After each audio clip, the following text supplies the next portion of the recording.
We have audio. What is good, everyone? As I said before, myself, the legendary, you're locked into Talkbox with my esteemed co-host, DJ Sashwat. What's going on, brother? Hey, how's it going, brother?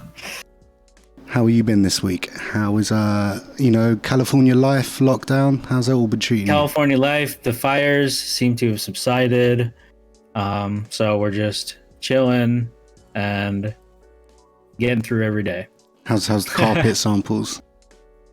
The carpet samples, I've disposed of those since then and got my carpet installed. Thank so God. we are good. I don't know if you guys were listening last week, but Sashwat took us through a nice 15-20 minutes example of all his new carpet samples. Yes. Very so music related. That's why we ran over time a little bit last time. We were discussing carpet choices last time. I mean, it was some dank carpets, right? And underneath him, it's the man like Primate representing the small print recordings. What's going on, my brother? What's up, mate? How's it going? Yeah. So how's your week been? Yeah, it's been good. It's pretty hectic. I've been working on like a French film for the past 5 months now, so I'm just finally coming to finish that. Yeah. I'm doing like the whole sound design on my own for a whole film. It's not a one-person job. Usually you'd have like at least like 15 people doing it. So it's just like an insane amount of work, but nearly there. Wow. I mean, I went to the studio of a friend. We got like a collab project yesterday, and we was in the studio like 6 hours, like a proper studio, right? I was dead. I went home and napped. Yeah. I don't know how people do it for a living, honestly, genuinely. Like my ears hurt. Maybe we was pushing it a bit too hard. That's it. Well, did you actually have a studio to go to? Or Well, just a pirate, but we hired, just the big rooms, what are actually properly kitted out. Okay, oh nice. Yeah, I've it's never not too done bad. that to go and make a tune before. Do you know what I've been doing now, right? Is I get a tune to like 80%, and I go there and I just finish it.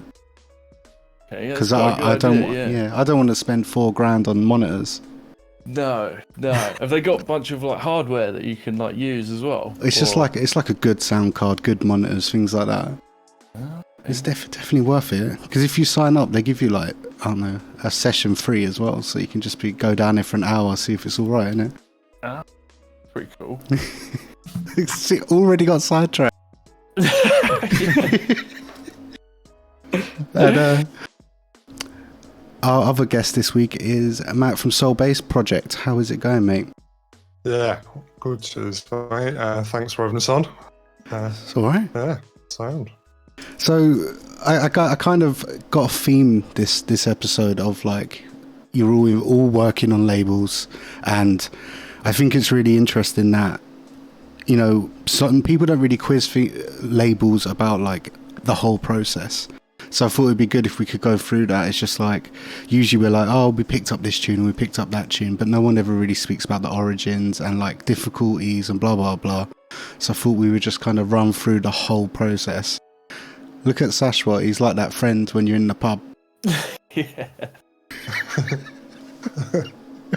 I'm just trying to let people know on Discord about this show. Yeah, whatever, Chris. We can talk about that later. Yeah. So how's everyone on your phone, man? Sorry, say that again? I said, how's everyone on your phone?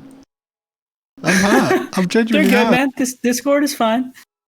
What are we talking about? Origins of dubstep label? Yeah. Well, since you were so rude, you can start. Give us the start. How did Dank and Dirty start? Well, we started about 10 years ago, right? And how did it form?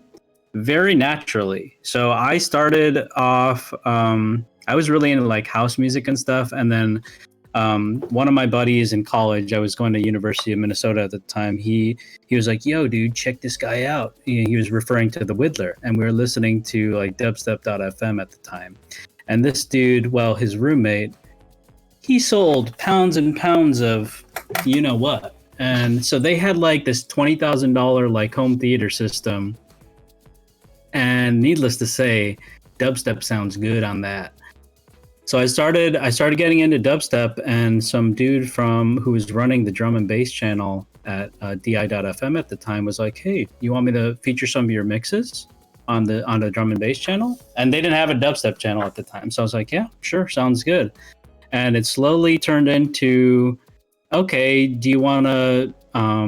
We ended up creating a dubstep channel, so I created that. Then I started running that, and then all of a sudden, people started sending me a bunch of music because I'm playing mixes on the radio, right, on the internet radio, and so I had more music than I knew what to do with. And I'm like, okay, well, naturally, what can I do to help these people out? I can play their music on the radio.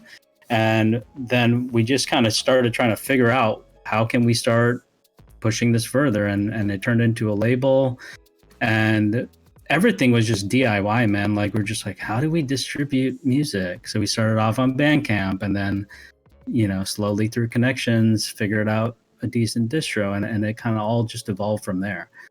So it just happened to be, the fact that I was passionate about music and happened to be at the right place at the right time, I think. Yeah. I quite like how he said it was like more like helping the artist to begin with, because that's sort of what we do as well. It's not like a label to make a bunch of money.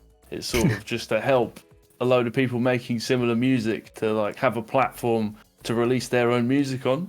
Because we knew so many people at the time. We were like, well, these people aren't really releasing much music. Let's try and give them a platform to release all this music and like show it to the world. So that was kind of how we started as well with me and Mark, but not 10 years ago. That is a very long time. It was like 2010.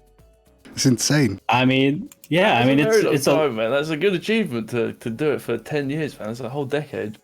Well, it's just kind of like your baby, right? Like, you just want to keep curating it and turning it into something. Like, it just, you just kind of look at the collection of music as something that's sort of,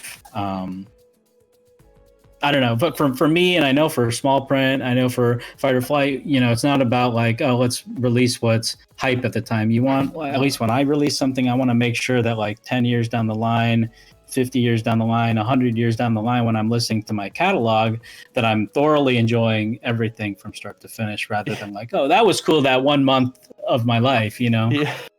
So it's fun, it's fun kind of curating that collection of music. Yeah.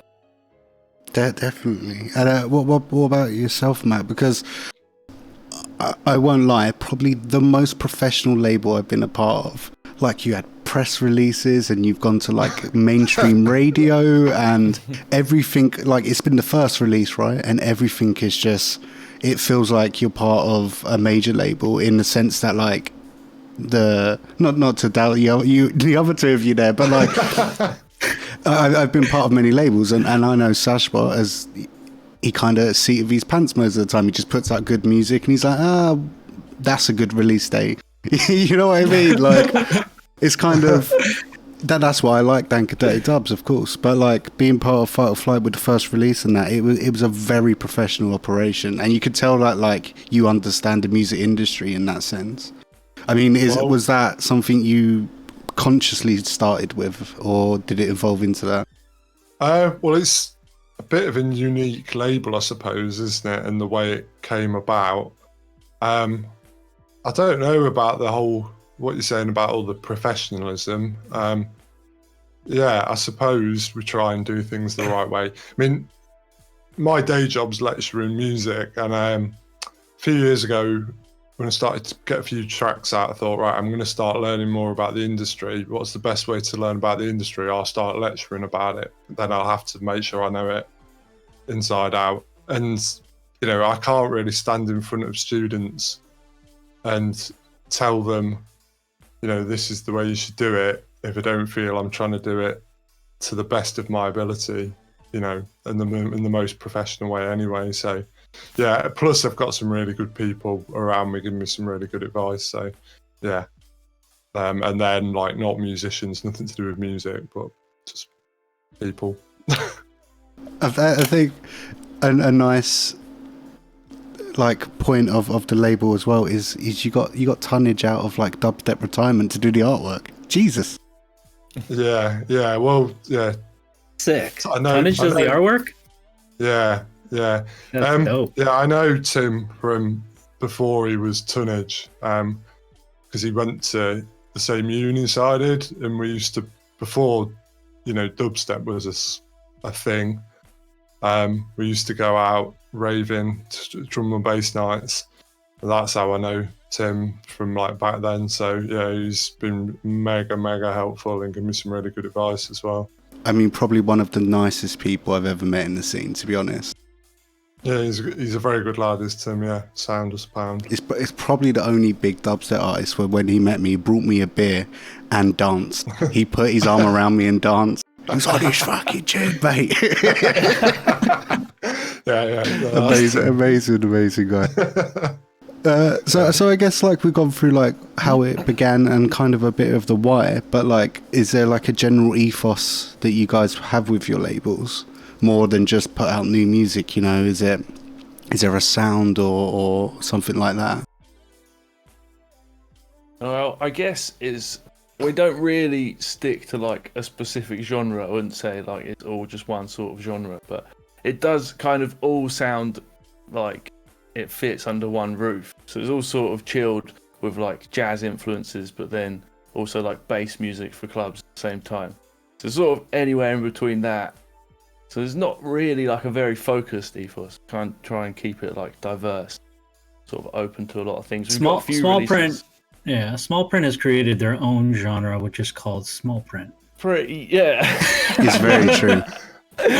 Yeah, it's a bit different because there's quite a lot of people doing like dubstep stuff, but we've got everything from like hip hop to dubstep, drum and bass to like garage, anything in between pretty much. So we'd like to try and keep it sort of as open as we can. I like that it's all bass music though. Even the hip hop is like got a fat bass line and yeah. I always talk about. I was talking to this about Joe last time we were speaking. Well, the first time we ever spoke, and I just feel like, to me, when I look at all of the music that I'm aware of that is currently coming out, I don't find a lot of people who are pushing the type of music that Small Print is pushing, but somehow Small Print finds a shitload of people who are pushing this amazing music. Like, I don't understand where these people are coming from and where they're creating this music from, but like, I don't seem to be able to go out and just be able to find that. So they've kind of created something really cool. It's very difficult, in my opinion, to find that melodic sort of bass music. Yeah, today. I think actually SoundCloud, we've found quite a lot of artists from SoundCloud, even though SoundCloud is dying, I think, pretty quick. I think it's not good, but I still quite like SoundCloud because I definitely find a lot of music on there that I find really interesting. It's like how we find some artists. Obviously, we do get some messages in from artists we don't know, but yeah, I do like SoundCloud, but I think the adverts have just completely killed it off. It's a bit of a shame. Yeah, I mean, everyone needs to make money, right? But like the way they've done it is just terrible.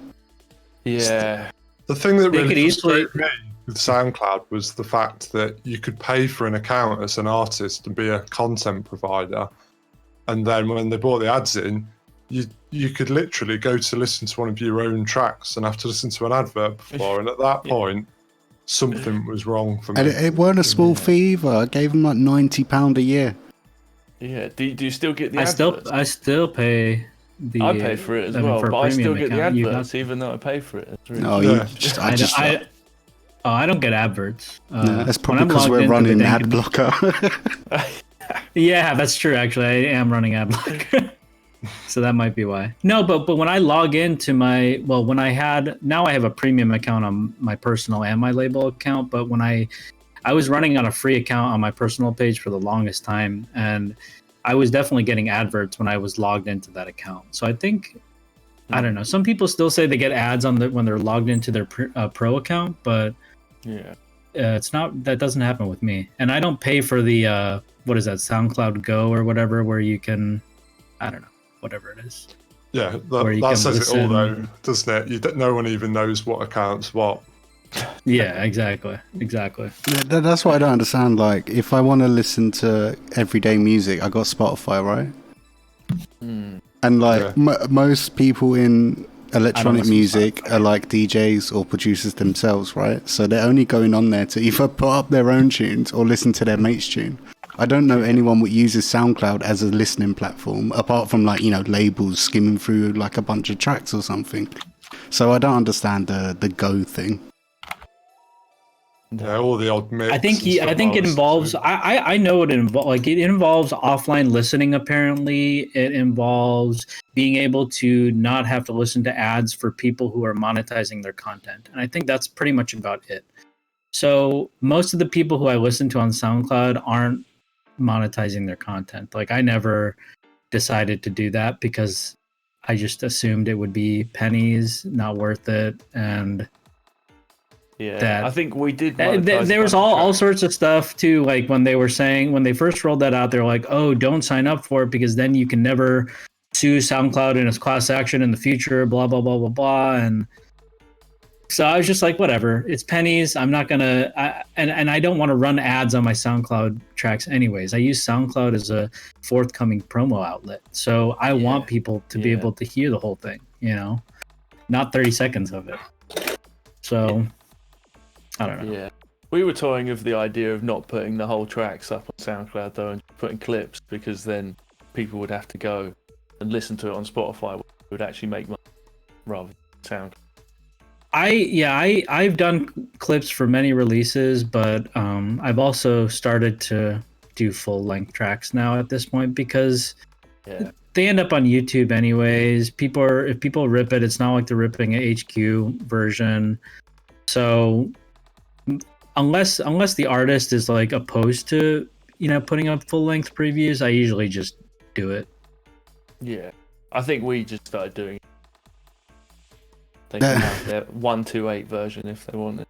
Because there's those things now on it which absolutely made me crack up. Those like DJ controllers, and you can stream directly from Spotify.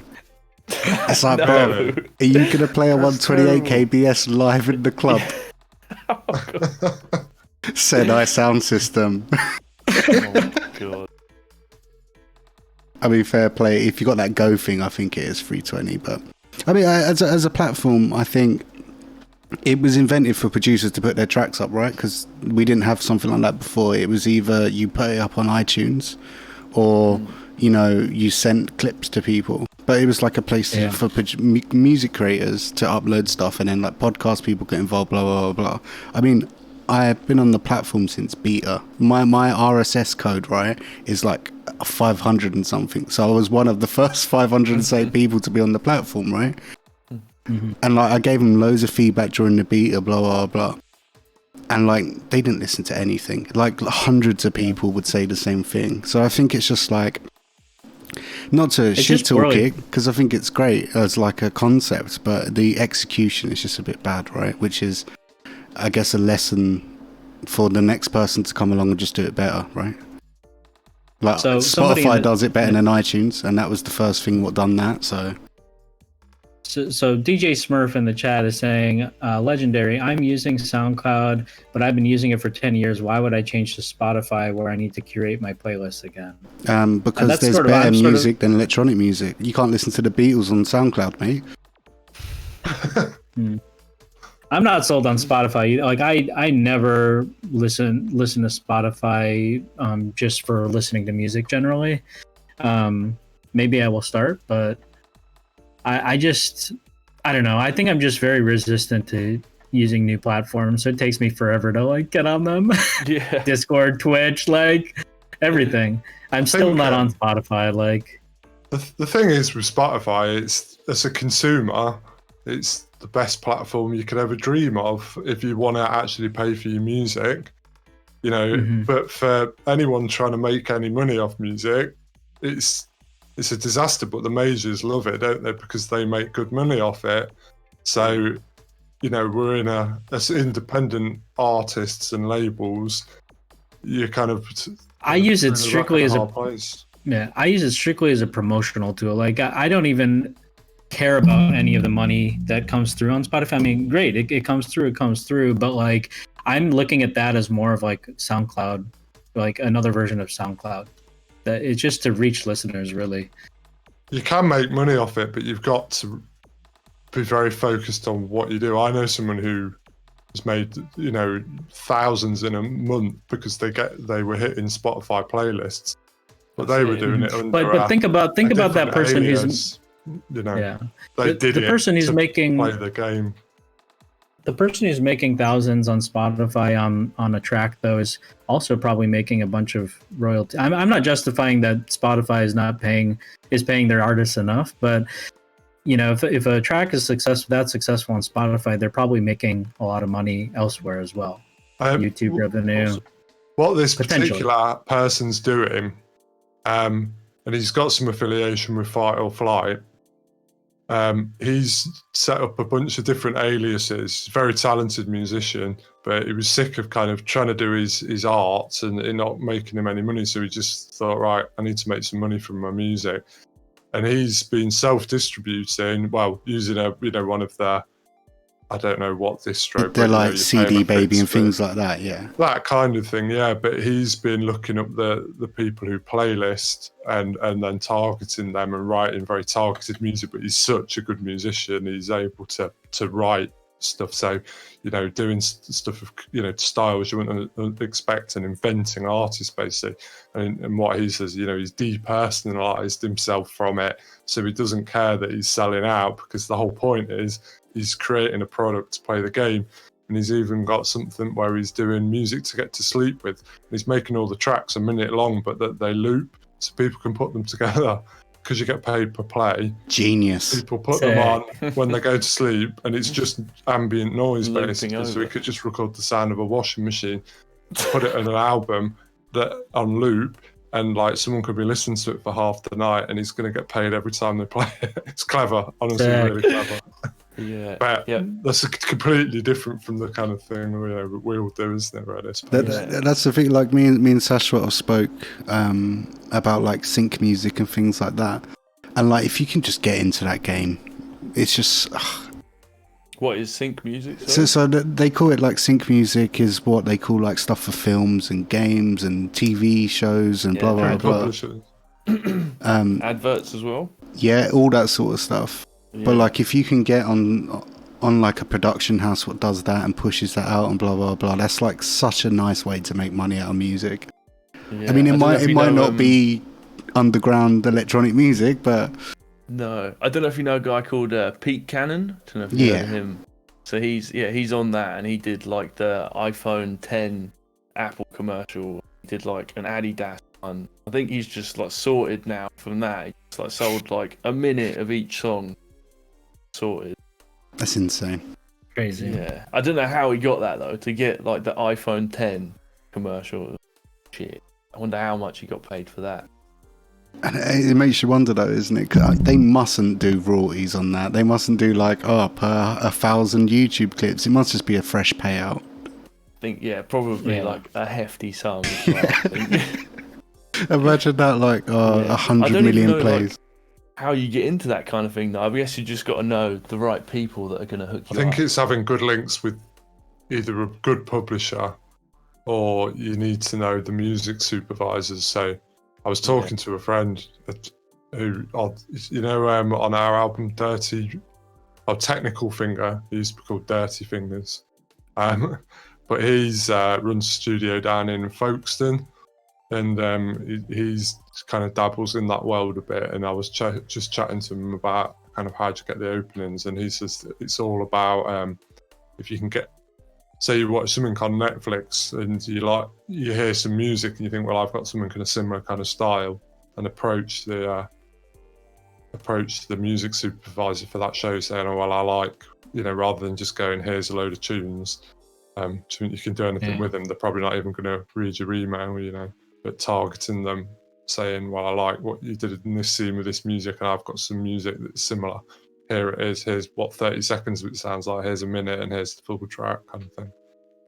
There's a guy what streams on Twitch called Alec Mayer, and he that's what he does for a living. And he just makes like sort of commercial and like game music and things like that. But he literally talks about the briefs he gets. So people are like, here's 30 trailers where I like the score, kind of gather what I want from that. So like it is very, you can't just be, you have to know your stuff basically, and like have lots of money for contact libraries, I think. Yeah. Yeah, exactly. I think you need to like it's the same way as like getting super high up in music too. You just like eventually you just kind of have to know somebody. You can be like Primate, a badass producer, but you gotta know people if you want to Yeah. start making music for commercials and shit. You know, like Yeah. because I mean you have talented people like that, so it's not just about talent. You know, it's about knowing people. Yeah. It is all about knowing people. Literally, I got into this film work just from knowing one person. It was literally from working at a coffee shop. So like the guy that owns the coffee shop had a filmmaker friend, and I told the guy that owns the coffee shop that I do music, and he put me in contact with him. And then suddenly I've got all this film experience out of nowhere. It's literally just like one connection. And he was like, he let me work for the whole sound on his film. And then I got to work with the people that worked on the first 2 Harry Potter films and The Dead.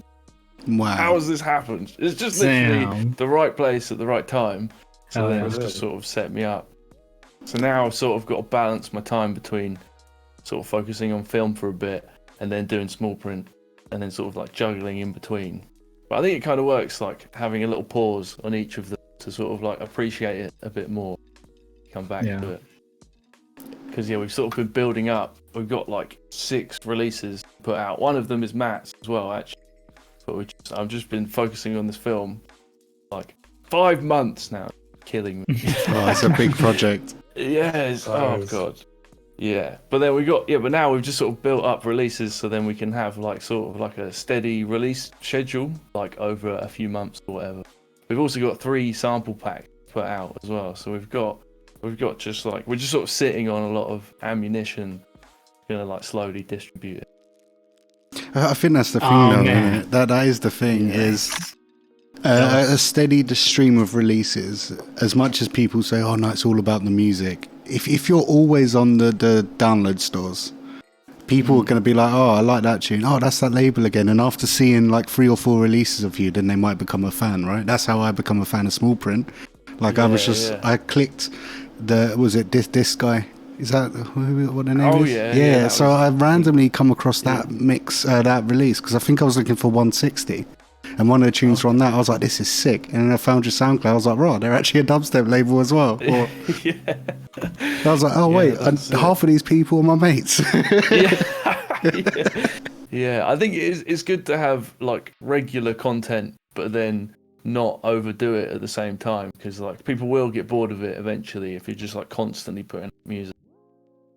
Saw that music like last week, so then I think there's like finding the balance between how you release music, so like the time difference between it quite important, because if you leave it too long then people are like, where have they gone? 1 month is the answer. I think the correct answer is 1 month. Okay. Is that what you've been doing? 1 month per release. Yeah, I mean that's my in a perfect world I would be releasing one release per month. Yeah. On the first of every month, like without fail. But that's not how it works with me. No. Like I take it one release at a time.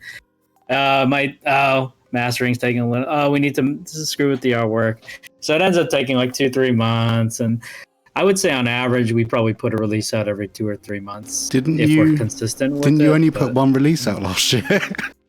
What was that? I thought you only put like one release out last year. Maybe. No, yeah, it ends up being like every 2 or 3 months I put one out if I'm lucky, but my ideal would be once a month. Yeah, definitely. But I just don't, I can't do that. Like unless I'm like small print and I have 10 releases lined up, like it's just, I can't be doing that. We like to get them all ready at like the same time and then just sort of slowly do. Yeah, I mean, it sucks for the artist who's like, oh, your release is in 10 months, but at the end of the day, like, that's what I feel bad about. For it benefits. I'm sorry, it's taken a while, Matt. Yeah, it benefits the artist to space things out, anyways. That's why you're doing it in the first place, right? Yeah. So like, they're gonna be fine with you not releasing all 10 in the same month. Yeah, that's why I've taken my time. Yeah. So my last release was in 2015. I might have one next year. That's when we spread it out. Nice. How come so long ago, man? Do you know what it was? I just went, like, I finished my album, and and then I had done an EP of like not reject tracks, but tracks that didn't fit the album. And I was like, cool, I'm going to do a steady stream of releases. And then it was just like, I'm really exhausted. Like, just creatively exhausted because I just put an album together and an EP in the space of 3 months. Well, like, the album took like 9 months, but that whole thing. And then I tried to write and it just didn't work.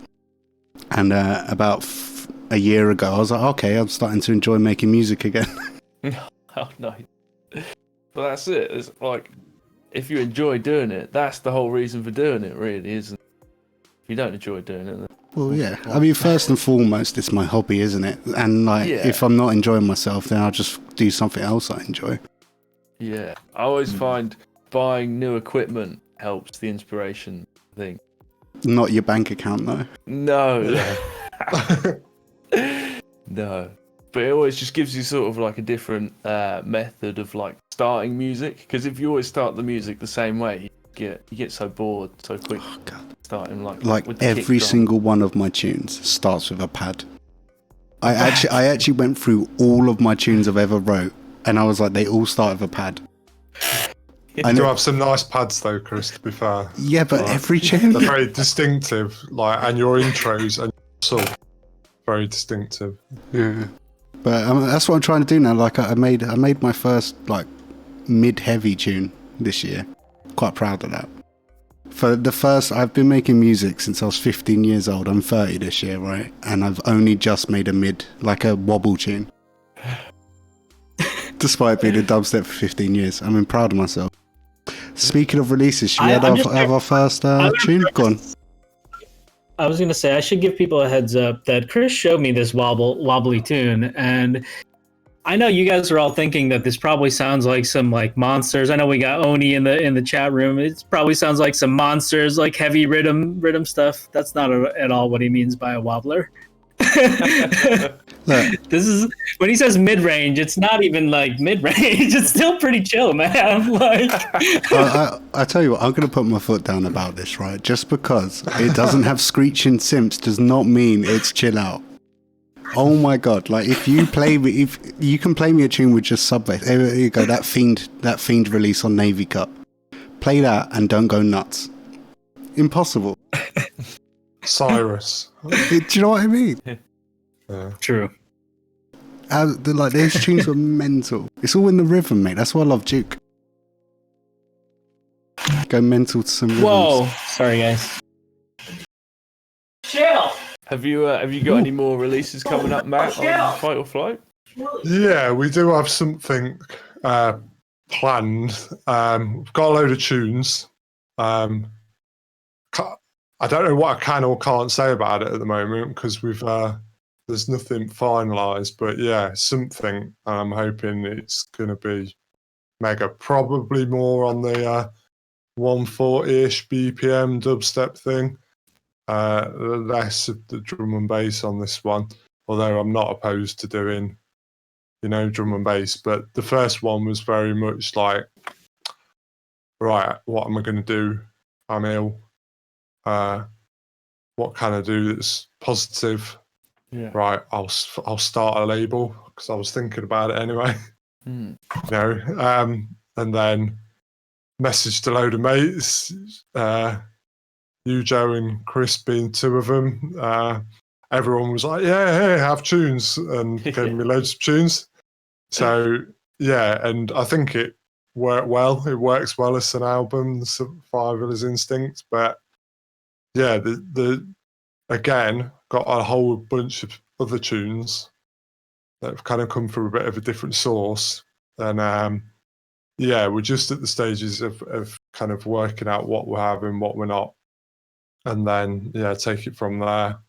I think so, like another compilation sort of release. Yeah, I think similar. Probably Tim's going to be involved in some way. Tonnage, again. Doing the artwork. Yeah, that's about all I can say at the moment, really. Sorry to be so elusive, but yeah, I don't want to... I mean, speaking of that compilation, best track name ever is in that compilation. Oh, You know what I'm talking about, though? I don't know. It's a tune by Ludus. I don't really get Flying Lotus's music yet, but he seems like a really nice guy and I really want to. That's the track name. Best track name ever. That's the track name. It's a really weird but good track too. Yeah, it is very cool. Yeah, the Ludus stuff, yeah. Should we play then? Should we play some music? Yeah, Oni wants to hear some music. Let's get some fire. So we didn't actually sort out track orders, so I'm just gonna go. Let's play your track, Sashwat. Let's do it. Do you want to introduce it? Sure, yeah. Is Demur in the chat? If Demur is in the chat, this is one of his tracks. We've got our next release on Dank and Dirty coming up by Depth. This is his debut release, and it's a 5-tracker. There's 2 remixes, one by Jafu, which we listened to the last show, and this is a remix of a track called Mist, and the remixer again is Demur. Nice one. Pretty cool experimental business. I tell you what, listening, like getting all these tracks together and stuff, man, I wish I could. We're limiting it to 3-minute previews, but just wait till this full track's out. It's incredible. It catches you at the last minute where you're like, nah, I wish that was longer. Anyway, here we go.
And we are back. That was a banger, and I thought I was organised, but I wasn't.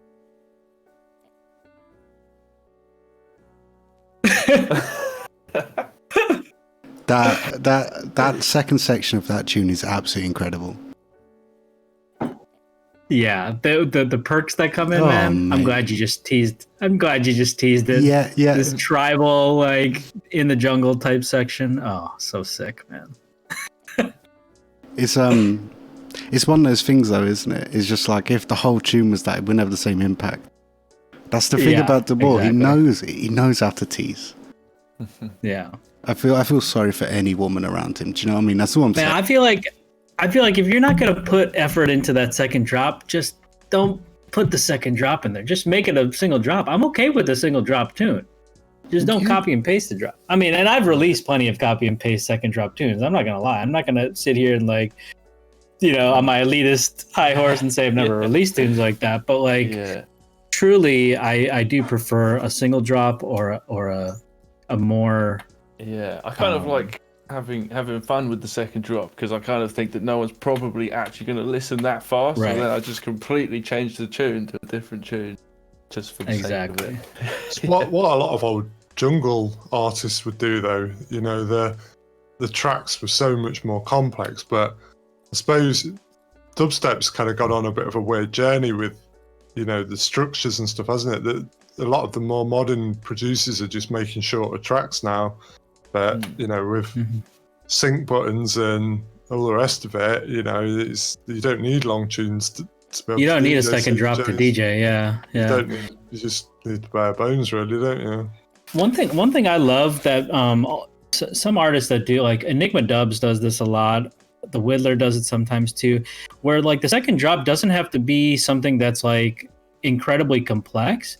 Sometimes they'll just strip it down even further and they'll just like isolate only the sub bass for the second drop, and it'll just be kind of like a skanked out second drop or something. So it doesn't have to be something that's like necessarily like crazier or more complex. It just has to be different. I think it's always been a thing in dubstep though. I had countless times I've been like hearing tunes in mixes, back in the day when you used to have to listen to Rinse just to hear new music, and you would like see it in the record shop and you'd buy it and then you would take it home and you'd be like, oh my god, why have I never heard this second drop? Yeah. And like it just absolutely blew your mind. Cyrus Junkyard, oh my god, that second drop, it's insane. But no one's ever heard it because no one ever plays to the end of it. Yeah, Cyrus's tunes are always interesting because of their simplicity, the lack of elements, that he just gets the most out of, literally the most, doesn't he, out of every single element in his tune. There's not like a wasted anything. Oh, master, absolute master. It's the saddest thing that he unfortunately had to go get a day job and quit doing music full time. Hands down my favourite 140 producer ever. Who is this? Cyrus. Sorry. Oh, sorry. Incredible. Rollers. OGs. Rollers. I remember Bass Lab, I played the old Cyrus tune and everyone went nuts like it was a piece of new music. I was like, bruv, this is probably older than half of you in the chat room. So getting back to labels, I guess what might be quite interesting is because we got like three different types of labels. We have one what's like quite established. Sashwat was been there forever, and obviously we got Fight or Flight, what's just getting off the ground. So I thought it would be good if we could just like talk about the process of like getting off the ground. What difficulties are there, and maybe like any artists you help break through or feel like you've contributed to like them, evolving as an artist. Is that a thinker? Who wants to It is a start? thinker. I guess we'll start with yourself, Matt, because like, obviously you're on the first release. So, I mean, I guess you could talk about what your plans are going forward, as opposed to, looking back at the past. Yeah, I suppose, moving forward, just to put out releases. The plan was always to do events, but we didn't quite expect COVID to come along in quite the way it did. But yeah, I mean, that's the plan, but it's all fairly loose at the moment. I've just started back at working after being off for about a year, so I'm obviously dealing with the personal challenge of that alongside, everything else. So yeah, just trying to do that in the future. But yeah, there was quite a lot of challenges getting it up and running in the first place. But yeah, because we're doing it all for charities, we were actually trying to start a charity initially. Then when we sent an application to the Charities Commission to become a properly registered charity, just a bit of advice, if anyone's listening and has the idea to do a charity record label, you won't be able to register it as a charity, hands down, because there needs to be no personal gain for anyone involved, which you can't really prove that's the case. And I wouldn't want someone to give me a track for free, put it out, and then not to get any personal gain. So in the end, we've set up a limited company in the way that like a sports club might be. So it's limited by guarantee, and then we just donate the money from the company to make sure we don't pay any tax. And see what I mean about professionalism. He actually registered his label as a proper thing.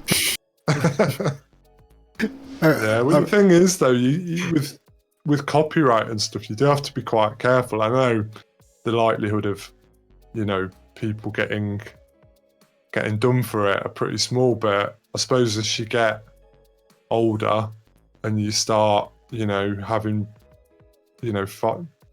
financial, I don't know, something to lose. Yeah. Like a mortgage and things like that.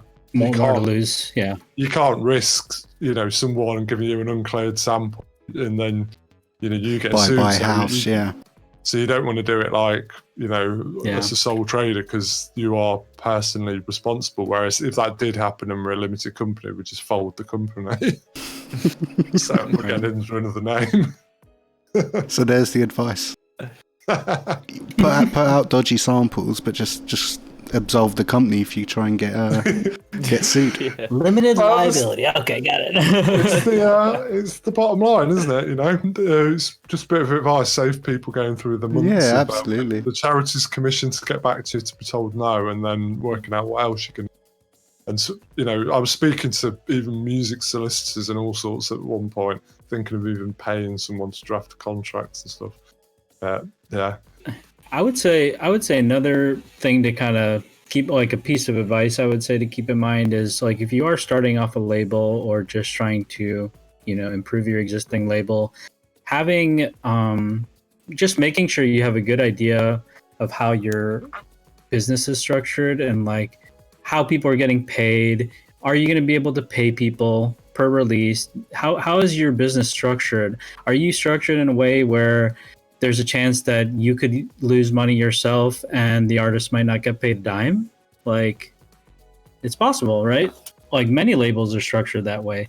Many people, they might, small digital label, you might be paying for your mastering up front, which is very difficult to recover those costs when you're a very small digital only label. So you have to think about these things, how people are getting paid, and just making sure that you're not putting anyone in a position where, the artists are already in a position where they're not going to make much off their music, more than likely.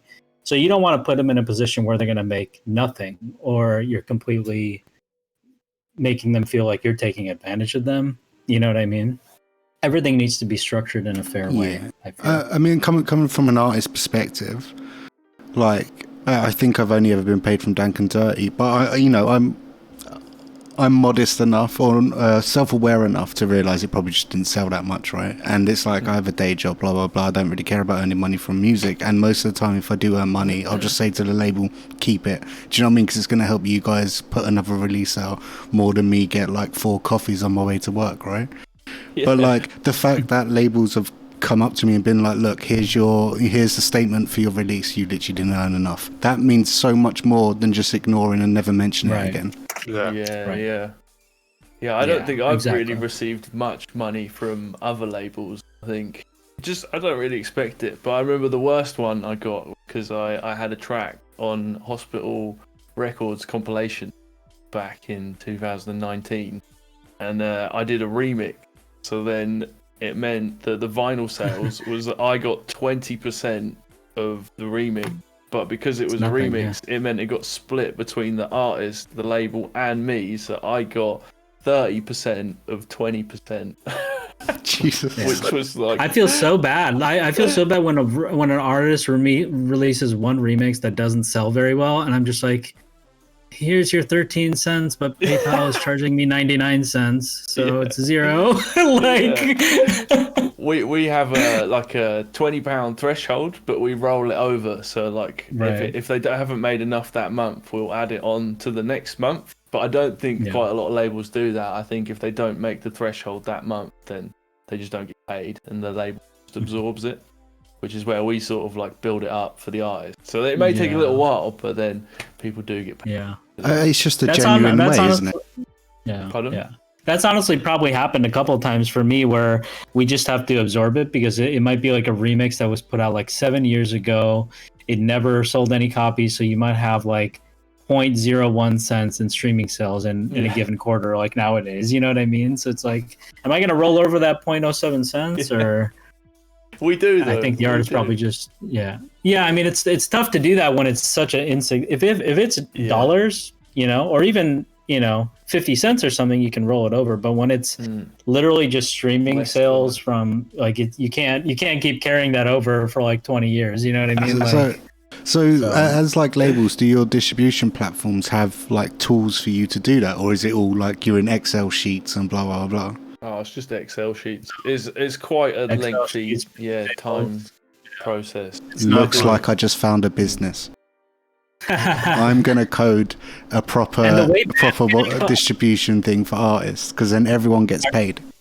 That would for Bandcamp, are you guys structured as labels, or do you have like an artist page that you kind of like finagled into?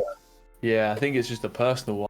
I think because you I have have to a pay personal for as well. Yeah, I think you have to pay. Same here. So I don't know if you know, but like, so we're all in the same boat. We're all using personal. So I don't know how you guys feel about hashing out royalties for Bandcamp, but it's a pain in the butt for me, because they do it in like 2-month increments.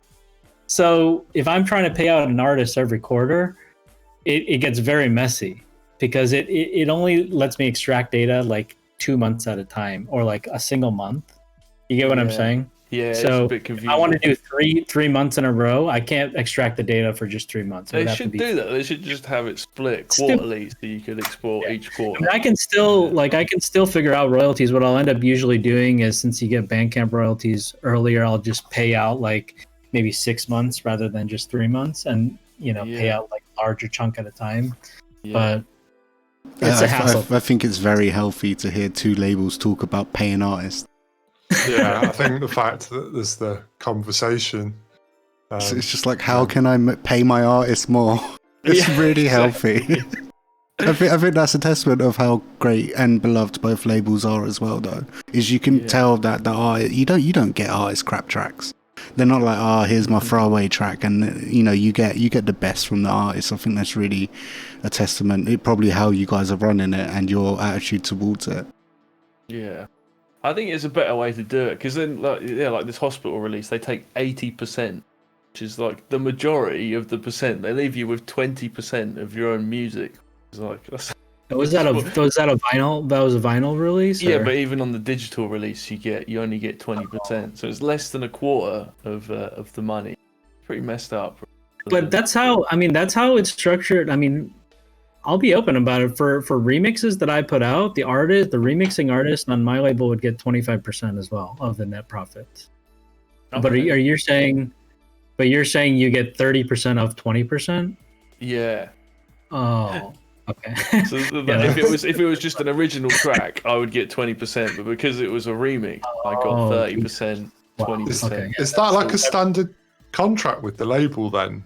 Crazy. Pretty much. But I think all the artists on their label, they make their money through doing the live shows instead of the music. Because I was talking to one guy, and like High Contrast was getting paid like 15 grand for 1 hour. I wish I was paid 15 grand for 1 hour. Like, but this is the thing though. Like, do you feel? Obviously, Hospital are a well-known brand, aren't they?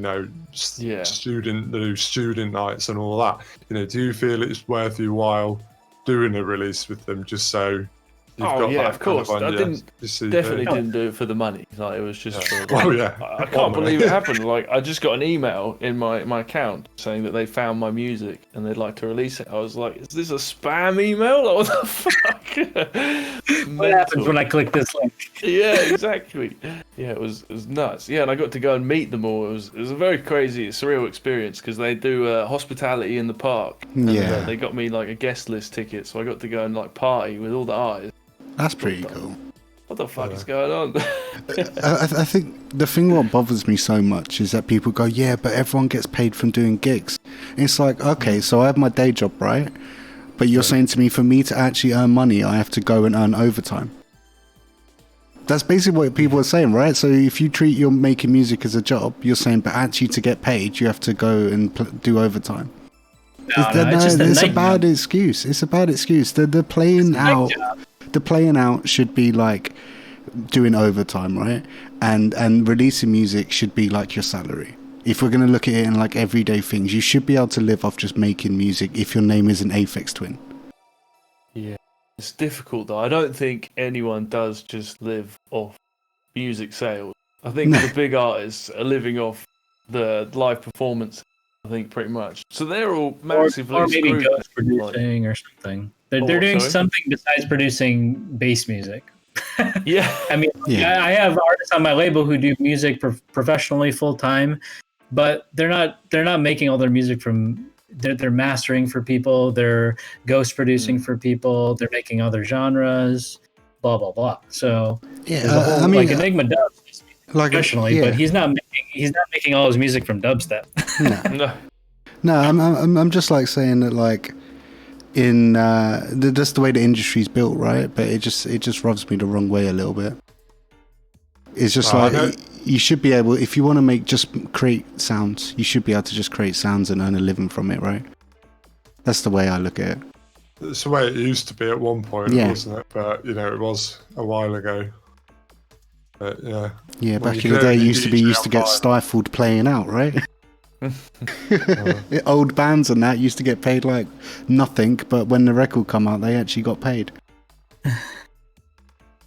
Yeah, well, different era, but what's going to happen now though? That's the big question, isn't it?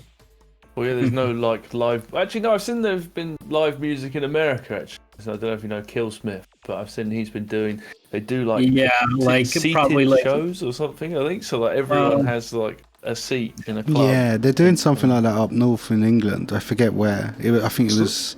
It's like they like fenced everything off.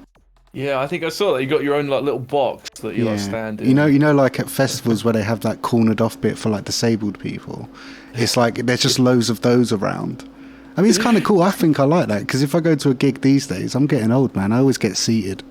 Yeah, I went and saw Fly Low seated. I loved it.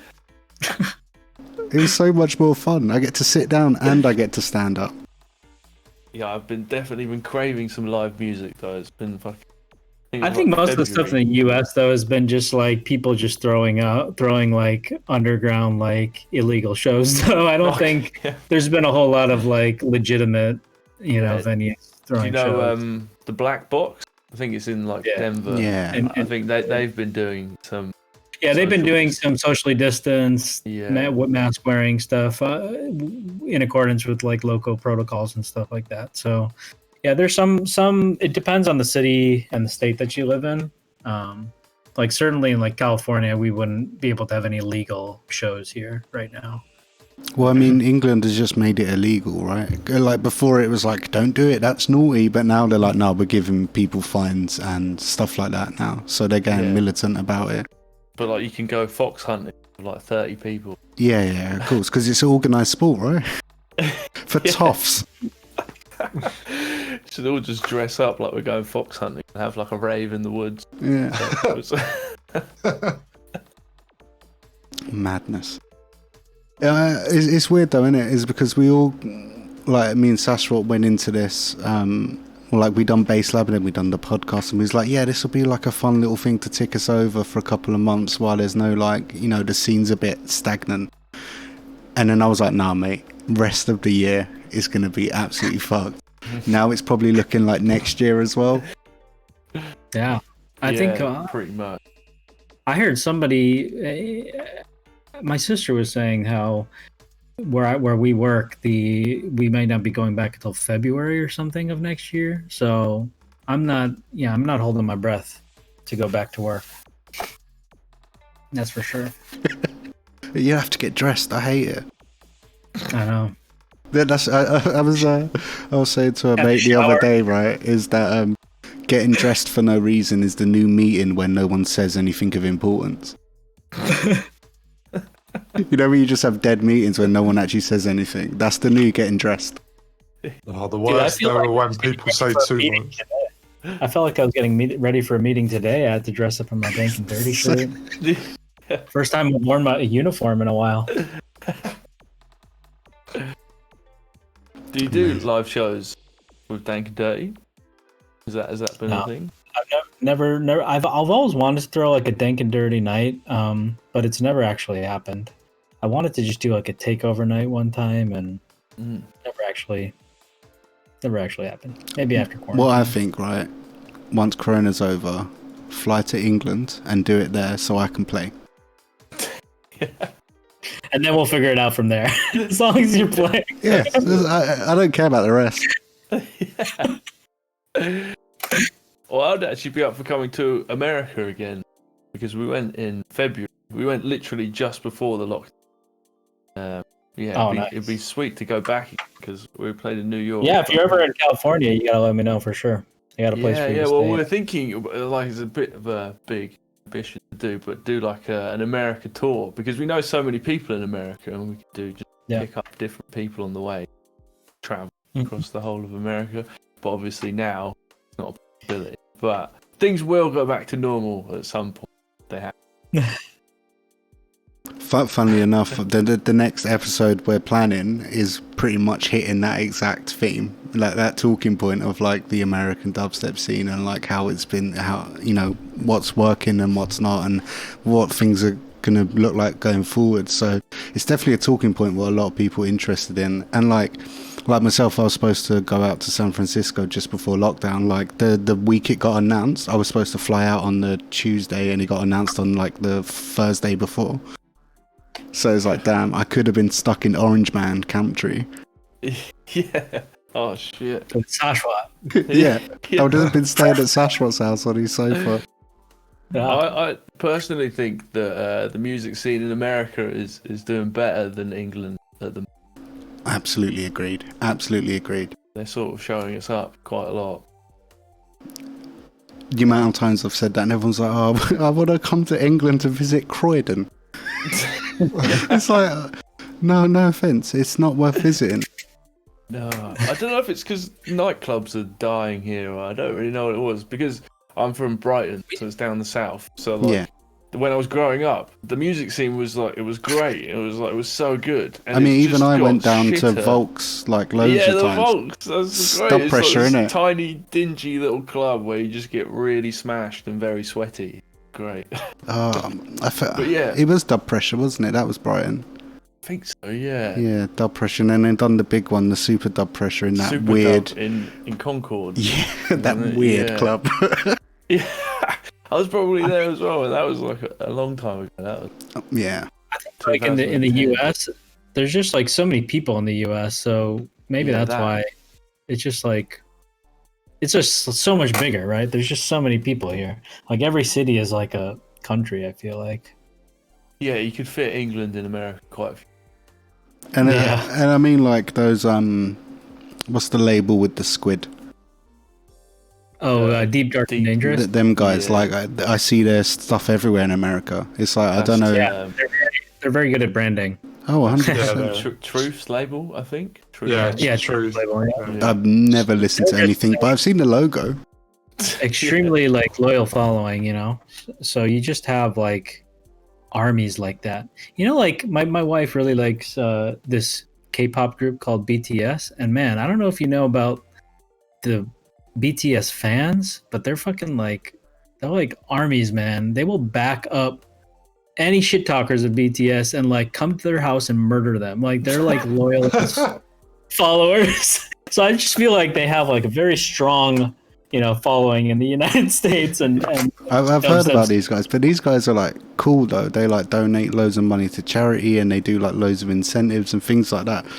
But like, I know I know their fans are like absolutely ravenous. But no, I don't really like their music, but they seem like they're promoting good things, so people be a fan of them. Yeah, that's the thing. I don't understand social media, so I don't know how to promote things. I just go, here's that thing, innit? Look at it if you want. Yeah. People buy stories, though, don't they? I think that's the thing. People like to buy into a story. It's like, if you think of, like, say, Deep Medi, what you're buying is records that are endorsed by Mala. That's why Deep Medi's got the reputation it does, apart from the fact that the tunes are banging. But, people want to buy into Mala as an individual, don't they? Yeah. Mm-hmm. It's like that hand-picked thing. It feels special even though you've got one of like 5,000. I don't know what the press is on Deep Medi. They must be huge, because I've always been able to buy doubles of tunes I like, just because, I'm clumsy. But I've never struggled buying doubles of Deep Medi. They must be doing like 5k plus.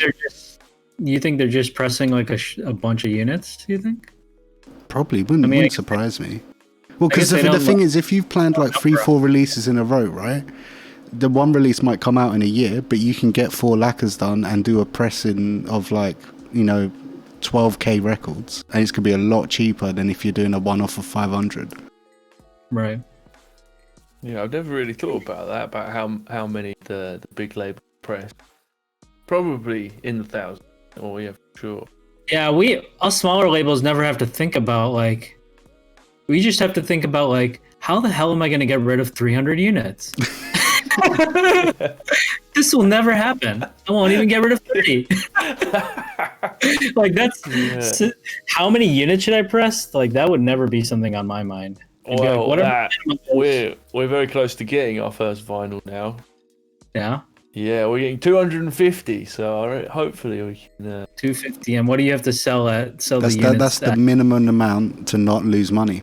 I think pretty much. Yeah. You can get like 100, but it's incredibly expensive to get 100. You're gonna. I think I taxed it or like totaled it up a couple of years ago, and to get like good quality, like German pressed 180 grand, blah blah blah. I think 250 is the minimum amount before you start losing out on money. If you go any lower, you're fucked. Yeah, when I first started with my distribution company, we had actually signed a pressing and distribution deal with them, and then at that time vinyl sales were not doing so good, so they're like, you know what, we're not going to be approving any vinyl releases. Mate, you got a P&D deal. Do you know how hard that is?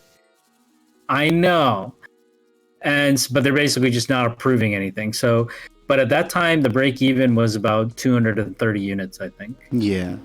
So I mean, it's fine as long as you don't lose, isn't it? One of the artists on our album, drum and bass, and he's very niche kind of drum and bass books, and he's been on releases when I've asked him, and it's been like presses of 50. So then they must be selling them at a high price, higher than normal price, I think. Yeah, I guess, or they're just doing it literally to make no money, just doing. Yeah, if they're doing like 50, they must be selling them for like at least $20 a record, I would say. Yeah, I'm not sure. I'll have to ask. Interesting. I saw something what rubbed me the wrong way, like during lockdown. I won't say who, but I think a couple of people done it where they cut dub plates of tunes which never got releases and then sold them at a guarantee. They told you where they were getting the dub cut, right? And then they sold it with like 20 quid bang on top of it.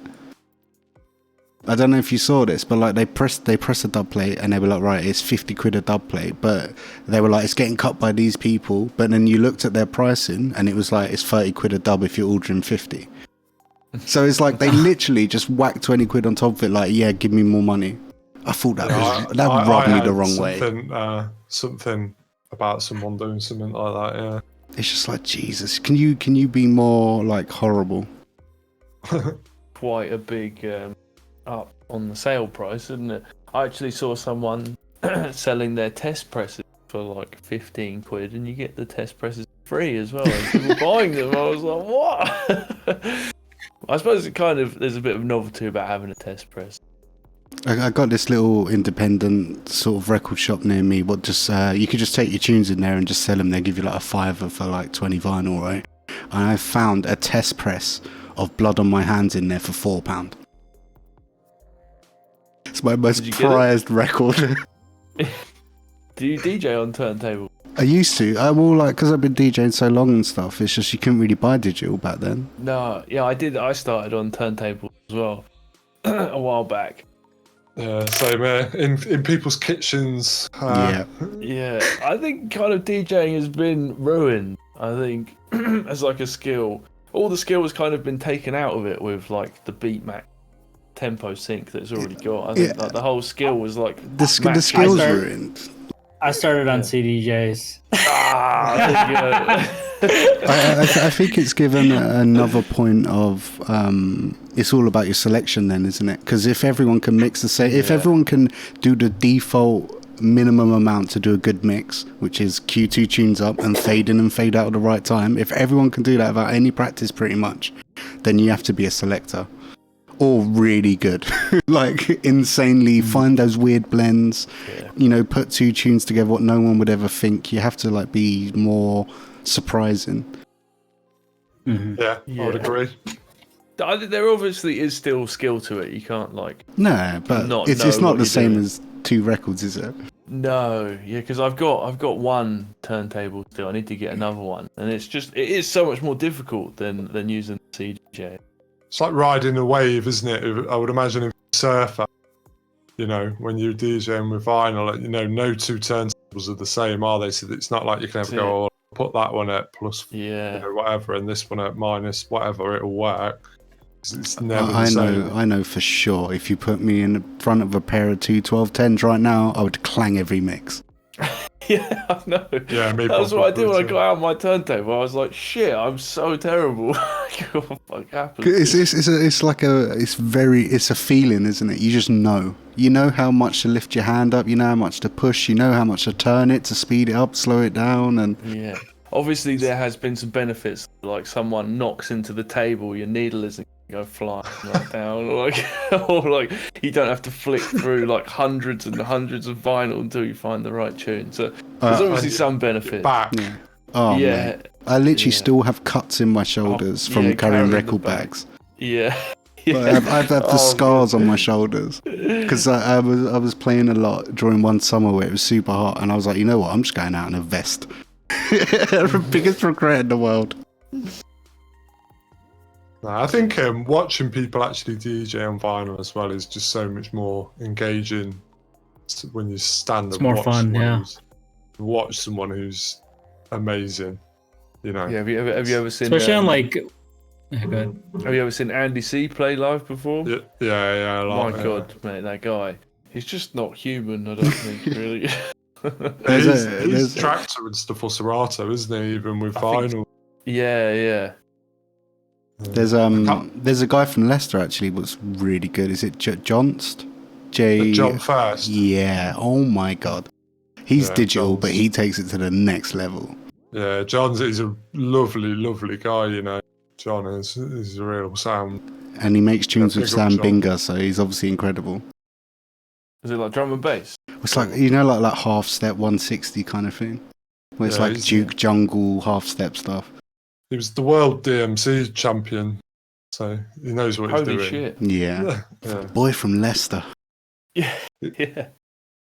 Is the music scene good in Leicester? It goes through phases.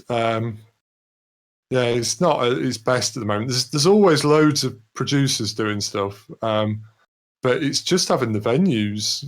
Having the venues stay open. Unfortunately, they lost their little underground music club. Was it Sub A1 or whatever it's called? Charlotte used to be the one. The Princess Charlotte, when that was going, and you know, it was like primarily a band venue, but it used to be amazing for like nights as well. And Formation used to, the records in Leicester, they used to be like huge and do, you know, these ginormous raves in the city, and you'd get people travel, you know, from all over the country would go to those. But it's not been like that for a long time. But it used to be for drum and bass, like before dubstep was Yeah, even a thing. It was major at one point, like really, really good.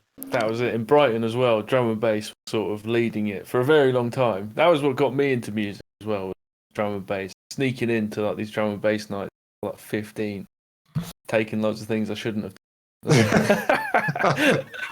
But it got me hooked. I was like, this music is incredible. Yeah, that has sort of just like disappeared from Brighton now. Like, there's no drum and bass. So obviously because of the situation at the moment, but I mean before the situation. Yeah. Yeah, I went down there last summer, and we was trying to find somewhere good to go, and we just couldn't. I mean, great pubs, but like clubs, they were all awful. They just played pop music. I know they've been completely ruined. It's like, because it's a very student-filled town, city, so it's just like people playing pop music for the students. Be like, It used to be like a little London pilgrimage. Like loads of people used to jump on the train and go down and have like a party in Brighton, innit? After the club ends, like carry on the beach. It used to be a thing. Yeah, I know. Yeah, it's a shame. There's still the odd night. Like there's like a critical night that happens. Sashwat's just sitting there like, I don't have any idea what either these places are. Oh, yes. I remember this. Dirt holes in England. But our dirt holes, that's what you want, basically. Yeah. Both Brighton and Leicester has the legendary seal of approval. I love both those cities. So somewhat different, I feel. Yeah. Leicester reminds me of London. Actually, because everyone says Bristol is a mini London. I think Leicester is like a mini Bristol, even though they're probably the same size. It's like Bristol but without the skank. It's really skanky in Bristol. I love Bristol. Great city. But like Leicester's really nice. People are really nice there. I've always had a good time. Good. Should we? Was that Prism? I was just going to ask how the music scene is in San Francisco. Honestly, since I moved out here, I haven't been to a whole lot of shows. I've been to a few, and they've been awesome. There's a few crews out here who are throwing shows like in Oakland and San Francisco. So, the shows are good, but I've lived in a lot of different cities in the U.S. and most of the places I've been to have had pretty good scenes. Like Minneapolis is where I started. When I first got into dubstep, Minneapolis scene is sick for sure.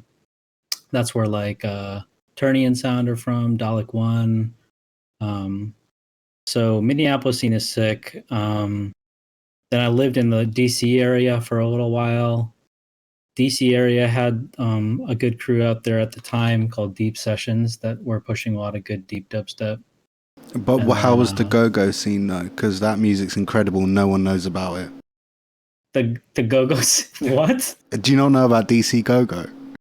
No. It is the most incredible music you'll ever hear in your life, and no one knows about it. You mean like a go-go? Like yeah, but without the A. Like an a go-go bell? No, it's called DC go-go. It's like you can't be like introducing new genres to me and not have like a preview lined up for me. It's basically funk, right? But triplets, and it's just all about the soul. It's incredible music, and no one knows about it. Beans, Sorry. 2 beans. This is my homie. He's still in the DC area. He's saying, "What the fuck? You've never heard of go-go?" A boy from South London is telling you about something in a city you lived in. It's what the city's famous for. Funk triplets that sounds sick. Yeah, it does sound sick. I tell you what, I will drop some links so people can hear. It's incredible music. It's all jam bands. Like even on YouTube, you won't get they don't record singles. They just record their band playing. It's the most underground, weirdest, amazing music in the world. Is it electronic music? Or yeah, it's bands. It's like proper bands. It's really funky. So I mean, yeah, the scene in the States in general. The scene in the States in general is good. I mean, except for the past 8 months or 9 months now. What? whatever happened to all the live streaming? Like, there's not a whole lot of live streaming happening anymore. I feel like it was that sort of came and went. pretty hot quick. topic, you know. Everyone was doing very it. popular. Yeah, Yeah. I've got one coming up with the Rust quite soon. Actually, I don't know if you know the Rust. Oh, nice. They're, Yeah, I think we might have. they're in New York. They're mainly based in New York. I feel like we might have like rated them or vice versa or something like that for when we were doing the Base Lab stuff. What I think is a lot of people at Russia tried to do it to start off with didn't realise that it's actually very hard to do well. I mean, like even today, I sat here and I prepped for this for a week, and I still had issues. Like, it's really hard to do, and like even just silly things, like if you're doing like electronic music and especially sub-heavy music, it's really hard to get the levels good. Every single dubstep stream I've seen clips because it's really hard to just get the levels right. People saying it's too quiet, it's too loud, blah blah blah. It's a lot of hassle. You get people coming in like causing grief in the chat room, blah blah blah.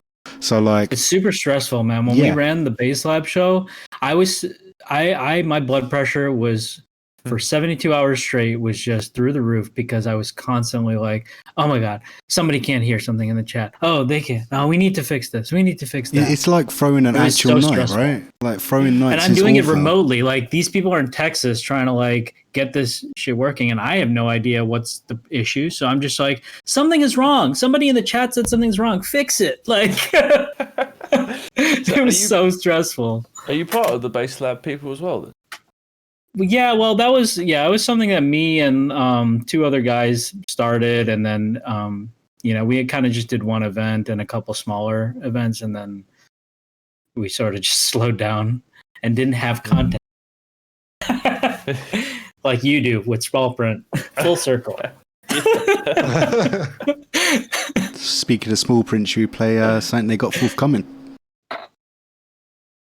Go for it. There isn't a release date for it yet, and everything isn't prepared, but it will be released soon.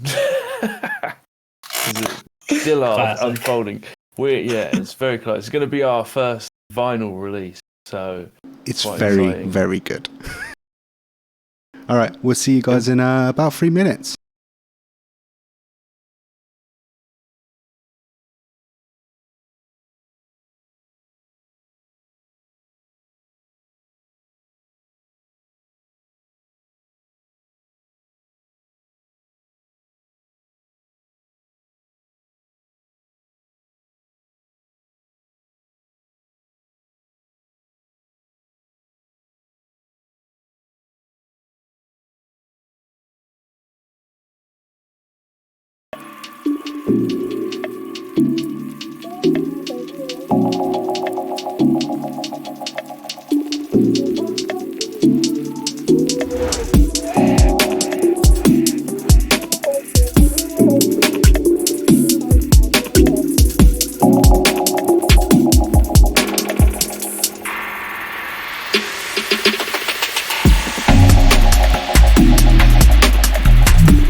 and we are back.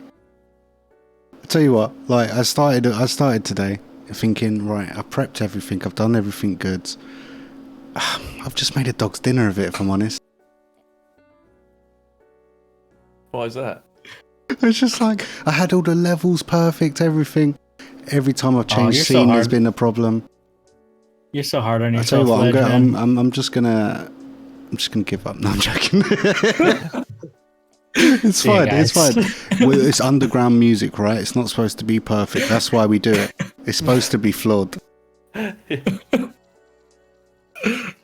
So yeah. Do you want to tell us a little bit about that release forthcoming? You know, like how did it come about? Was it just he sent you tracks, or you've been working on it for a while? It's definitely been in the process for a very long time now. I think it's been like over a year that we've sorting. Just because it's our first vinyl release that we've just like financially, it's quite expensive, and we've just been trying to slowly build up enough money in the account to pay for it without having to pay out of our own pockets. But we are pretty much there now, so I think it'll be within the next few months that we get it. And yeah, we got to play with Dillard on in New York on the 21st of February. So me, Mark, Dillard, Conji. Wow, that's a good But lineup. yeah, it was a really good night. I can't believe it. It was very surreal that it all happened. It all happened very quickly, and now it's not going to happen again because shit's fucked. but yeah, no, it will happen again. No, because we got to meet like a great bunch of people. They're all very in the scene in New York, which. I think that's the thing. What's very shifted these days is going back like 5-10 years ago. It was stateside people wanting to come over to be part of our scene, and now it's flipped, right? Like I would love to go to America. I'd love to go to Denver and check all that out and stuff. Like they're definitely flying the flag. I know, yeah, they're showing us up, pretty much. It's not good. Like if I was to throw a night here, like pretty much no one would come. Do you know Geode? Probably not. Yeah. Geode. Like he played in Brighton, and we were like, shit, this is gonna be packed. There was fucking no one there. I was like, oh, this is a disgrace. Like it's just not good. If that happened in America, I reckon like a ton of people would show up. Yeah, I think you guys are mistaken though, because in the U.S. there are crews that draw a crowd every single time without fail, no matter who's on the lineup. But I've been to my fair share of like 2 or 3 person shows in New York, everywhere really. Like in every city I've lived in, I've been to a show, played a show to an empty crowd. So it definitely happens. But some of the more established promoters will bring people through the door no matter what. Yeah. Well, I suppose that's the rose-tinted glasses, isn't it? Because if someone from England's getting flown out to play a gig, it's probably going to be a big gig, right? Yeah. Well, I don't know. It's a bit of a gamble that they maybe. Yeah. I don't think when I was living in New York, it wasn't an international show, but they flew 6 Block out to New York to play a Concrete Jungle show, and it was me and maybe like 3 other people. And I mean, that plane ticket didn't cost $25. I'll tell you that much. No. They definitely lost money on that show. So, yeah, it's something I've dabbled in. Like, I would say every 3 to 5 years, I've started putting on nights. And the last time I done it, I just decided, you know what? I would rather let someone else do this. It's so much stress, and it's not even the financial loss because, like, money comes and goes. It's just like it's just not worth it. And I know that sounds really horrible because it's like, I won't throw a night, but I'll play your night. But like, where's your passion for music, Chris? Where's your passion? No, that's the stance I'm going with. It's not worth my time. I'm joking, but it's just really stressful. Yeah, that's why the music scene is dying over here. It's because it's really hard. It's so hard to promote now, though. Like me and my brother who I do soul bass with, we used to run a liquid kind of Sunday night drum and bass night right back when. Early 2000s, when it was kind of drum and bass was really big in the city, and there was so many artists, and we'd get all the local artists who'd come down and play, and people who went on to some big labels, like people who are now signed to like Players and stuff like that, used to come down and play, and just play like Liquid stuff. And like back then, Liquid wasn't mainstream at all. It was really on the fringes. And yeah, it was hard, but we used to go to all the nights and you just give out your flyers. But now it's all online. I think it makes it much harder to promote, and because you don't have that personal touch with people as well. Yeah, exactly. I just feel like a spam artist, man, like trying to promote stuff. So, Like, yeah, I don't know. I've lost my magic for promotion. I feel like, man, to take a it used to very be so much easier. a very cynical look at it is to get your night packed out. Apart from if you're playing very commercial stuff, you're gonna have to get other DJs and promoters to come, and they're only gonna come if they're either playing or have the chance to play the next one, right? And then they might bring 3-4 mates and like their missus. And every night I've gone to recently, that's been the case. So it's generally smaller stuff because I don't really like music and, you know, like big shouty, loud, screaming music. So I don't really go to big nights. But little nights, it's just producers and DJs and their girlfriends. That's the crowd. Yeah. So that's the thing. It depends on who you're going to see. I think that's probably my issue too. Is I'm used to seeing small crowds because I just go and watch like not super heavy stuff, or it might not be super like maybe not a huge name or something. It might like I'm gonna go. Oh, Sesman came to go play, right? Well, there's only gonna be a couple of people who are gonna come see Sesman and K-Man, right? Even though they're badass as hell. So can we just take a moment to respect K-Man's gone fully modular in his whole setup. I don't know if you guys have seen this. The guy only uses modular simps now. He's got a full Euro rack. Guy's insane. Guy's rich. He's so good. Yeah. He's even released his own like Euro rack module. Like, really? Yes, it's crazy. Can you get it for VCV rack? That's I hope software. So. That's Euro really rack. good. I don't know if you know about that, but it's so good, isn't it? VCV rack. Yeah, it's hard to get your head around, but yeah. What is it? Is it like a software modular? Yeah, it's a Euro rack emulator. Ah. Yeah, so you download the basic version, then you can download loads more like free modules, which are exactly the same as the hardware. And then, yeah, there are ones you can buy, and that's their kind of model. But you can make so many cool little sounds without it. You don't really need to pay. So if you want to spend a few hours making sound but not making music, it's the place to go. Hey, Demore is in the chat. He likes making sounds. Yeah. Just messing with stuff. He makes music though, unlike me. Yeah, he doesn't just make a bunch of like cool sounds and then be like, that was fun. Finishes them off.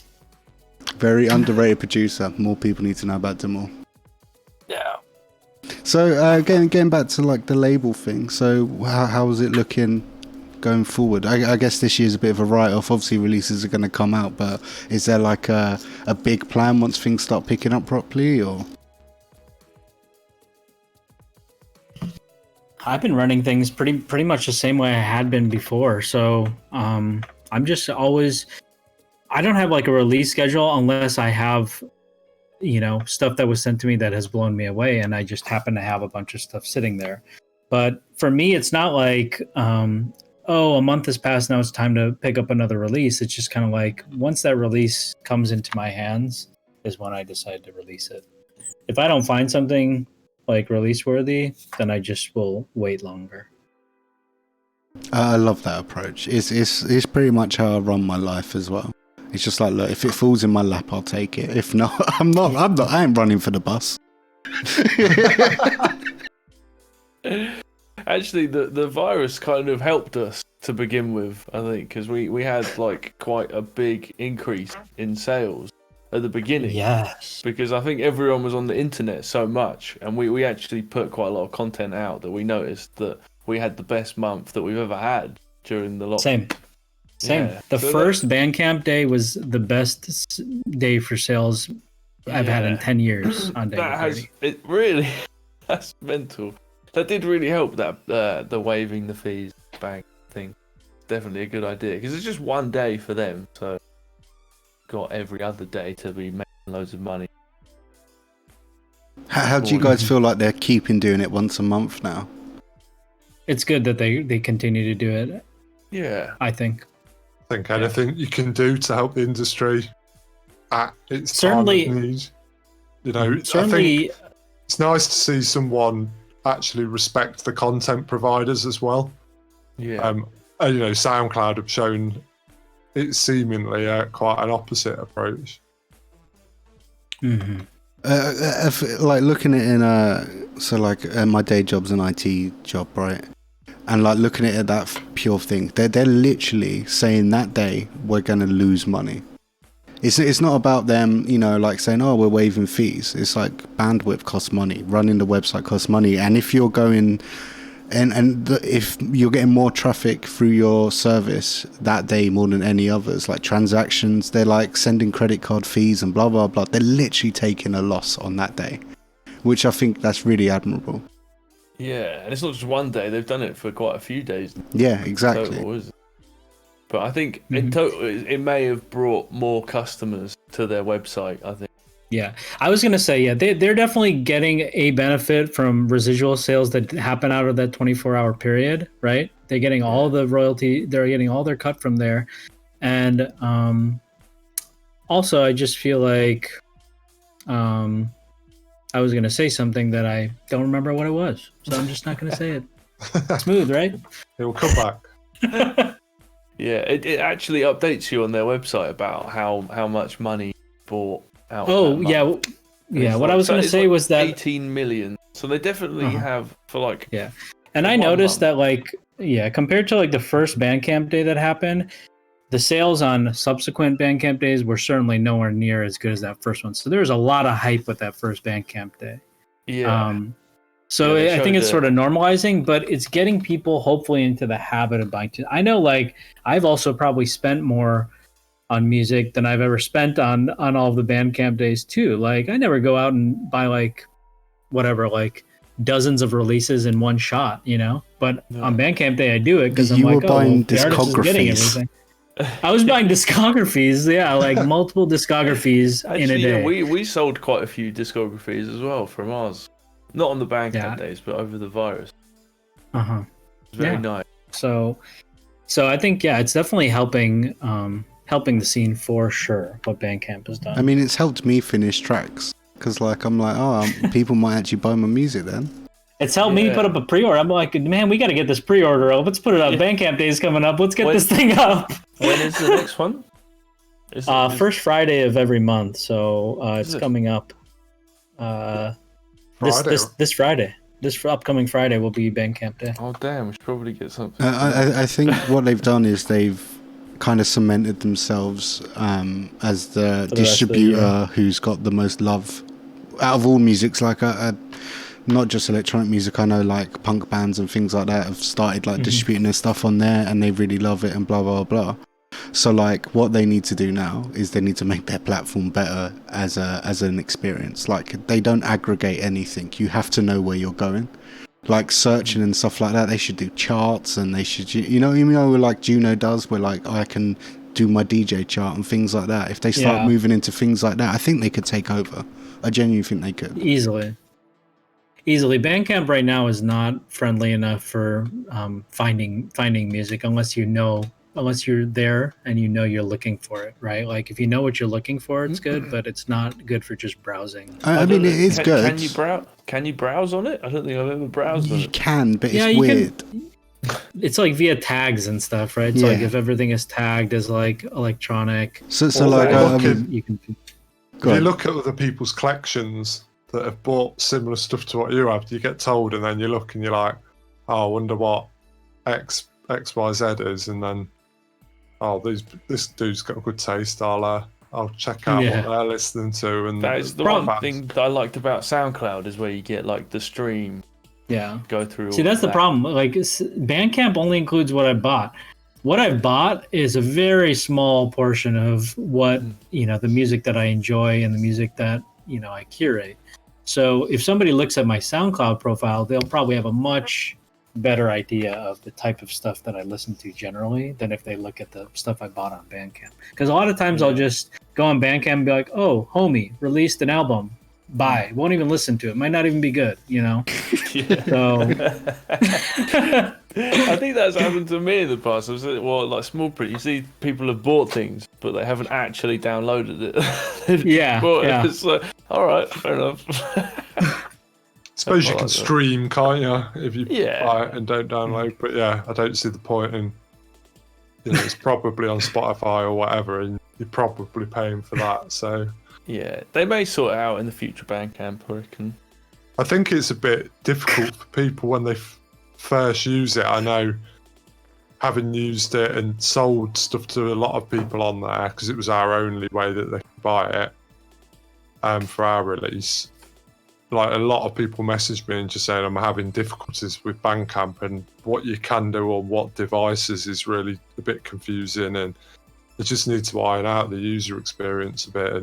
But I think a lot of platforms are like that, and I think, you know, your likes of Juno and Beatport and stuff, they're really outdated the way they look at music by genre and stuff. It's like going into a record shop in the 90s, and like there's all the different sections for all the different genres, and to me it just feels like, you know, come on guys, like, how are you making young people want to spend money on records by doing it in the way that you're doing it? Because it's not cool. Like, you know. Yeah, I think, I mean, the tagging and stuff's pretty good on Bandcamp. Like, I was trying to find old breakstep releases, because like, it's a genre that I absolutely love and no one knows about, again, like Go-Go. And I was literally typing in, like, the year and breakstep, and I was finding all these old releases. Like, I found all the old Groove Chronicle releases as well and things like that. So it is there, you can search, but like, I'm a massive nerd, right? So I understand how algorithms work, but like, your general person's not really going to put that much effort into it. Yeah, So I mean, I'm just talking about people with the link yeah, exactly. going to buy the track and then going, I can't, how does it work? yeah. Exactly. You know, and people are I mean, like, that you know, happens not with stupid. SoundCloud. Yeah. That happens with SoundCloud too. Like, if I've done a lot, I've probably released just as many free tracks as I have paid tracks, and a lot of times we would do free tracks just exclusively released on SoundCloud, and people wouldn't understand how to download from SoundCloud. So at some point, like, certain times I would just like include like a MediaFire link in there or something, because they wouldn't be able to figure out how to access the download button. So I You know literally why need that to is though, respond with, right? like, Is because they don't want mobile you to. They versus- don't want you to leave their platform. So if you download that track, then you're never going to stream it on there again, which means you won't get adverts. They've purposely hidden that download button under a drop down because they don't want you leaving the platform. It's smart, but it's really frustrating, and it's cheeky. It's annoying because I have to someone will comment on the track, how do I download this? So then I'll have to respond with a screenshot of how they download it. Click this button, go on your desktop. Click this If I have to button. make an animated GIF for you to download my track, I don't think your platform's good. I think, you know, at certain times in the history of kind of recorded music, there's been certain things that have been standardized and, you know, bodies have been set up. And I really feel like with music retail, there needs to be more joint thought, because it's too hard for people to buy records, in my opinion. Now it's too confusing for the average Joe. Whereas it's easy to set up Spotify, click for your 3 months free, and then it just goes out your bank every month. And you know, most people, they're paying their bit, aren't they? Because the money's going out of the bank for music, and what, you know, they don't, you know, why should they care about what the artists are seeing from that and be, you know, this kind of moralistic way that I think a lot of musicians kind of feel that people is owed to them kind of by the consumer. You know, that was one of the, you know, reasons why we released only through Bandcamp, because we knew that if we put it on Spotify, so many people would just listen to it a couple of times on Spotify and be like, I've done my bit, and like then we'd see, you know, next to nothing for that. I remember when Spotify first started, they used to have like a buy this tune on like for whatever platform they were partnered with, but like that's gone now. So they used to advocate buying music on the platform, but now they don't. So like they literally just want, again, they just want you on their platform, and that's it. Mm-hmm. Why would you buy it though if you're not a DJ? Why buy music? It's true. It's true. I actually only listen to music that I download on my phone. Apart from if I'm on a computer, but if I want it on my phone, because I have a really shit phone, I have to actually download the music and listen to it that way. I was going to call you a boomer, but you just got a crap phone. Yeah. My man takes his Fisher-Price turntable out so he can listen to music on the bus. Exactly. Got my CD Walkman, mate. Oh, I miss them. Really? Yeah, well, you know when you had to like stay really still just in case it Dude, with the skips. Discman, I used to mow the lawn with the Discman, and I had one of those fancy Discmans with 45-second and electronic shock protection. Oh, but if you wow. enabled that, then once it did catch up after 45 seconds, your CD would just stop for like a minute. So I would turn off ESP and just mow the lawn without it and deal with the skips every once in a while, because then they would just be short skips. The amount of amazing music I heard from just pressing record on a tape locked into like some sort of pirate radio station and then listening that onto the bus on the way to school. What happened to that? Absolutely. Cassettes. Just ripping you know, the latest Savage Garden cassette, singles. That one cassette where it was just so bad because you overdubbed it and overdubbed it and overdubbed it. Amazing. Dating ourselves. Discman problems, indeed, only. Yeah, I was watching like a drum and bass documentary on YouTube, and one of the things it was saying about the whole evolution from turntables to CDs is like they'd all have like this community where they would go and like cut dub plates together, and then everyone would be trying to like steal tunes off each other. Be like, oh mate, let me cut that dub plate. Like, that has been completely like wiped out now. Like they wouldn't have that at all. There was also there's that thing of, I think it was in like the mid 90s, where loads of drum and bass producers got together and would sit down in a pub in like a round table thing and try to, it was a real committee, they had a name and a website and everything, where they were trying to decide how to take the scene, and if someone was trying to put out music or do things what wasn't fit to their mold, they would shun them. That scene is hilarious. It's literally a real thing. I forget what the name of it was, but it was like the Drum and Bass Something Society or something like that. It's mental. It was the committee, wasn't it? Committee, basically. Yeah. It was centered around a lot of the older figures. Most of them are still active in the scene, and they're still, there's a bit of that. Can you imagine thinking that's a good idea? Yeah, well, I suppose a lot of people respected it because they managed to keep everything independent but sell records to the major labels. Yeah. So, but when you're on the periphery of that scene, I think it's probably put a lot of people off, should we say. I'm sure it made sense, but telling it now, like 20 plus years later, it's kind of like, Jesus, that's weird. different world, I suppose, with the whole way music works and everything. But they tried to do the that I Love Drum and Bass playlist thing, didn't they, recently? A lot of the older heads in drum and bass, but I think that's well, I'll put it this way, I've not heard much about it. So I just stick to my old V Classics mixes. There's just nothing better than that like early proto drum and bass. Yeah, I was listening to some Photech earlier. That's good drum and bass. It's just timeless, like including the album Timeless. Yeah. Did you? I kind of like. I don't know if the early dubstep stuff is because like I see a lot of people now and they got into the scene because of the noisy Skrillex kind of thing, right? But like I got into it through Dark Garage and things like that. Is the old stuff actually good, or is it nostalgic? And I ask myself this a lot.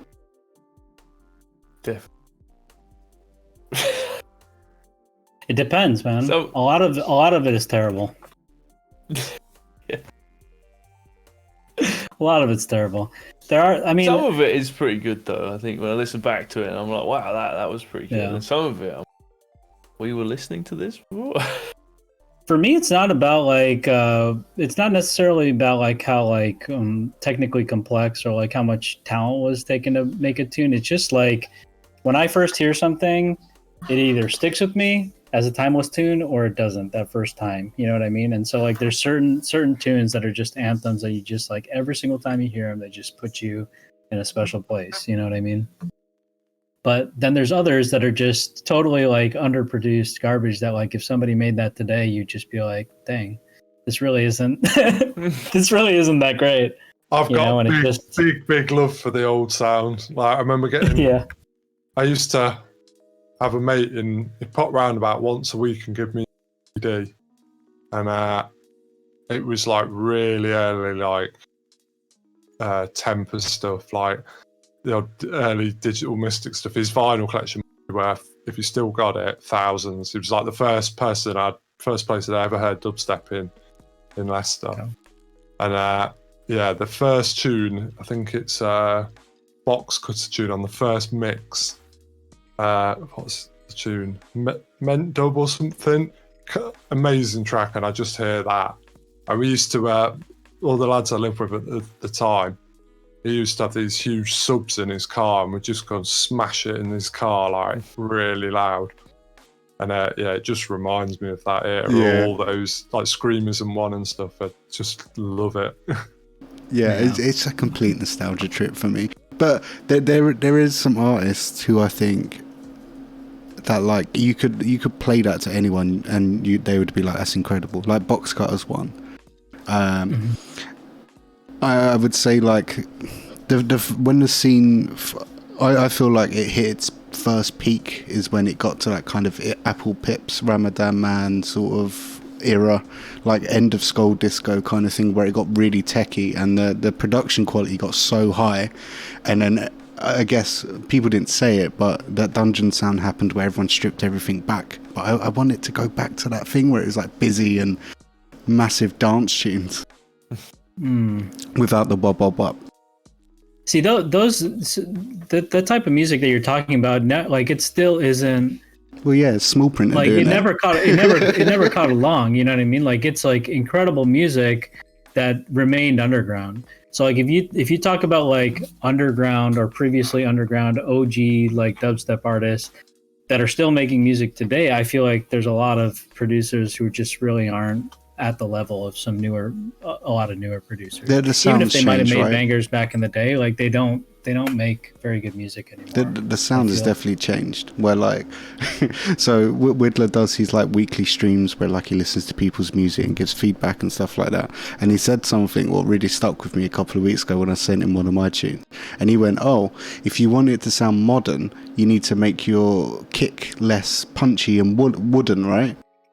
And I was like, oh, that's bit of a weird advice. And then I took a little bit of the like mid highs out of it and I was like, oh my god, my tune sounds like it came out this year instead of 10 years ago.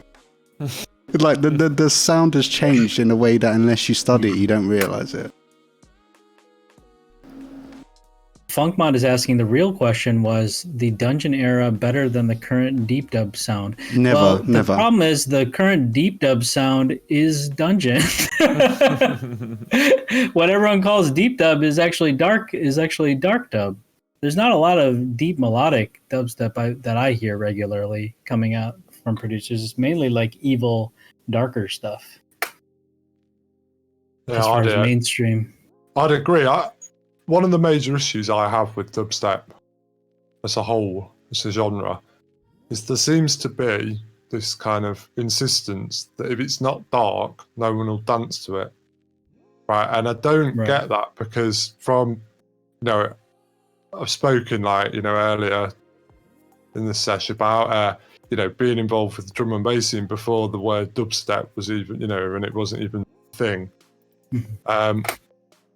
Back in the late 90s and stuff. And then, you could go and watch LTJ Book play the most melodic, beautiful music, but the club would be dancing and the BMCing. And, we used to promote a night, based on those kind of values and people would be dancing. So I don't get this thing that oh, it's 140 and it's got a jazz chord in it, therefore no one will dance to it. I don't get where that comes from. It's not, you don't dance to the chords or you don't dance to the mid bass, you dance to the drums and the subs. Yeah.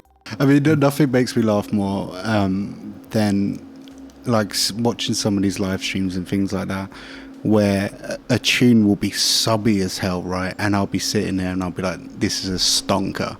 And then everyone be quiet until there's like a little whop sound. And then they're like, oh, that's amazing. It's like, bro, do you not have a sub? It's like, this tune is absolutely slaying it, but you listen to that one bit of mid-end and you're like, oh, that's filthy. I don't get that. It's just a matter of maybe it's just a matter of the medium like people are listening on. Like even if you're listening on like an okay pair of headphones, you're not going to feel that sub, right? Like even on like nice headphones, you might not feel the proper sub, you know. So yeah, so like in the club, people might it's just pounds, doesn't it? Treat the sub as if it's nothing, right? Because they don't sense it at all. They don't know it's there. So I mean, just go see go see Silky and Quest back to back and don't dance the whole set. Well, yeah, exactly. This is the thing. Silky, you know, Chrome Star, a lot of the stuff he used to make. You know, that, what's the album he did? Tears of Joy. My Sound. Oh, yeah. Tears of Joy is like one of the best. It's an absolute masterpiece. It's been very sad, like the story behind it, but I love it. And stuff like that, you know, why can't you dance to that? A lot of the old stuff Scuba used to do as well. Very melodic, very techno-y.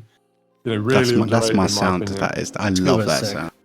But the reason why I ask this is because it kind of relates to all your labels, right? Is you're going into that sort of sound where it might not be instantly like people are like, oh, this is amazing dubstep. But I know if any of those tracks got played in the club, everyone would be dancing. And it's just like, it's weird that it's what attracts people to music at the moment, and the popular tracks does seem to be like mid-end and things like that, and it's like, but the rhythm's not even there, so I don't understand why people are saying these are big tunes. But then you got you guys who are doing massive dance numbers and intelligent chord progressions and amazing percussion, and it's a well put together produced track, and people are like, oh yeah, it's chill, isn't it? Nah. Yeah, that's I don't know. You got us beat, man. We don't know the answer to that. Yeah. I think like sometimes, you know, I'd like to get back to promoting. Like, I think you've got to take it to where the crowd are at for like potentially the music. So taking it into like bars and stuff and trying to take it grassroots, you know, again.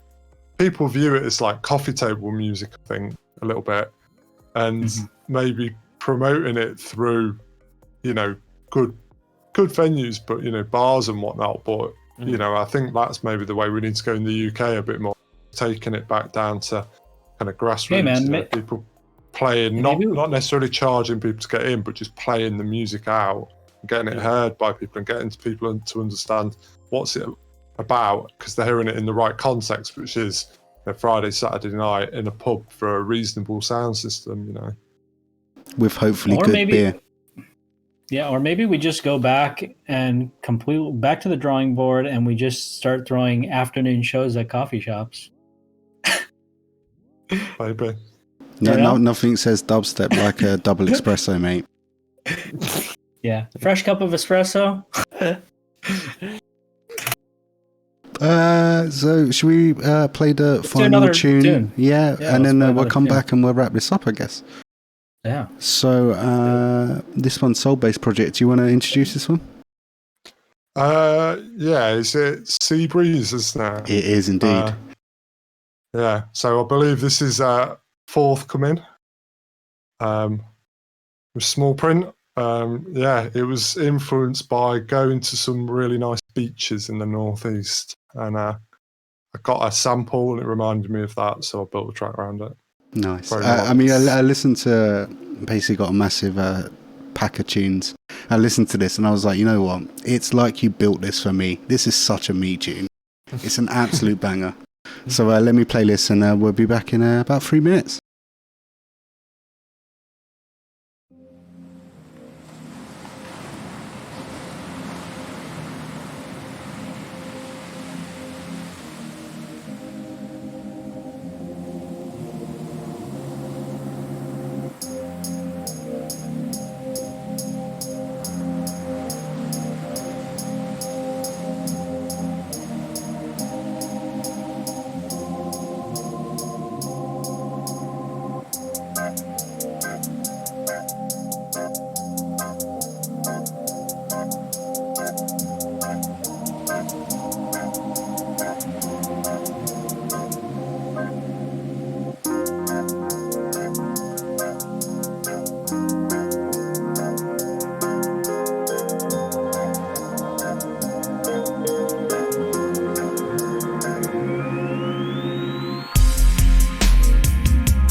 And we are back. I think that's a testament to the British dubstep scene, right? Is as soon as there was a little gap, we all went for a cigarette, and Sashwat just sat there.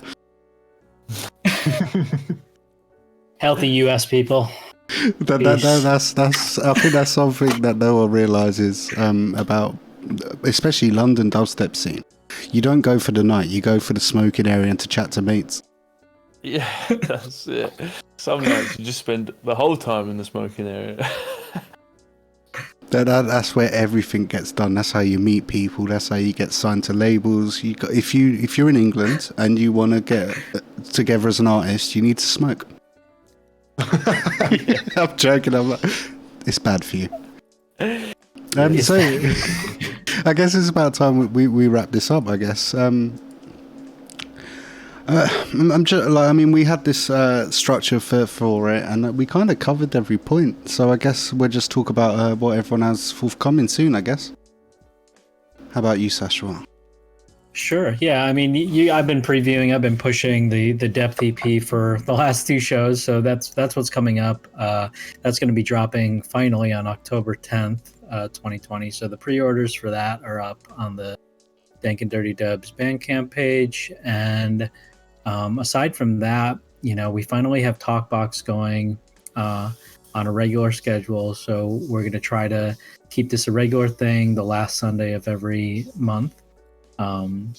So that's the only other thing that I wanted to mention. So as far as the news goes. On the Talkbox thing, we've kind of booked like 2-3 shows in advance now.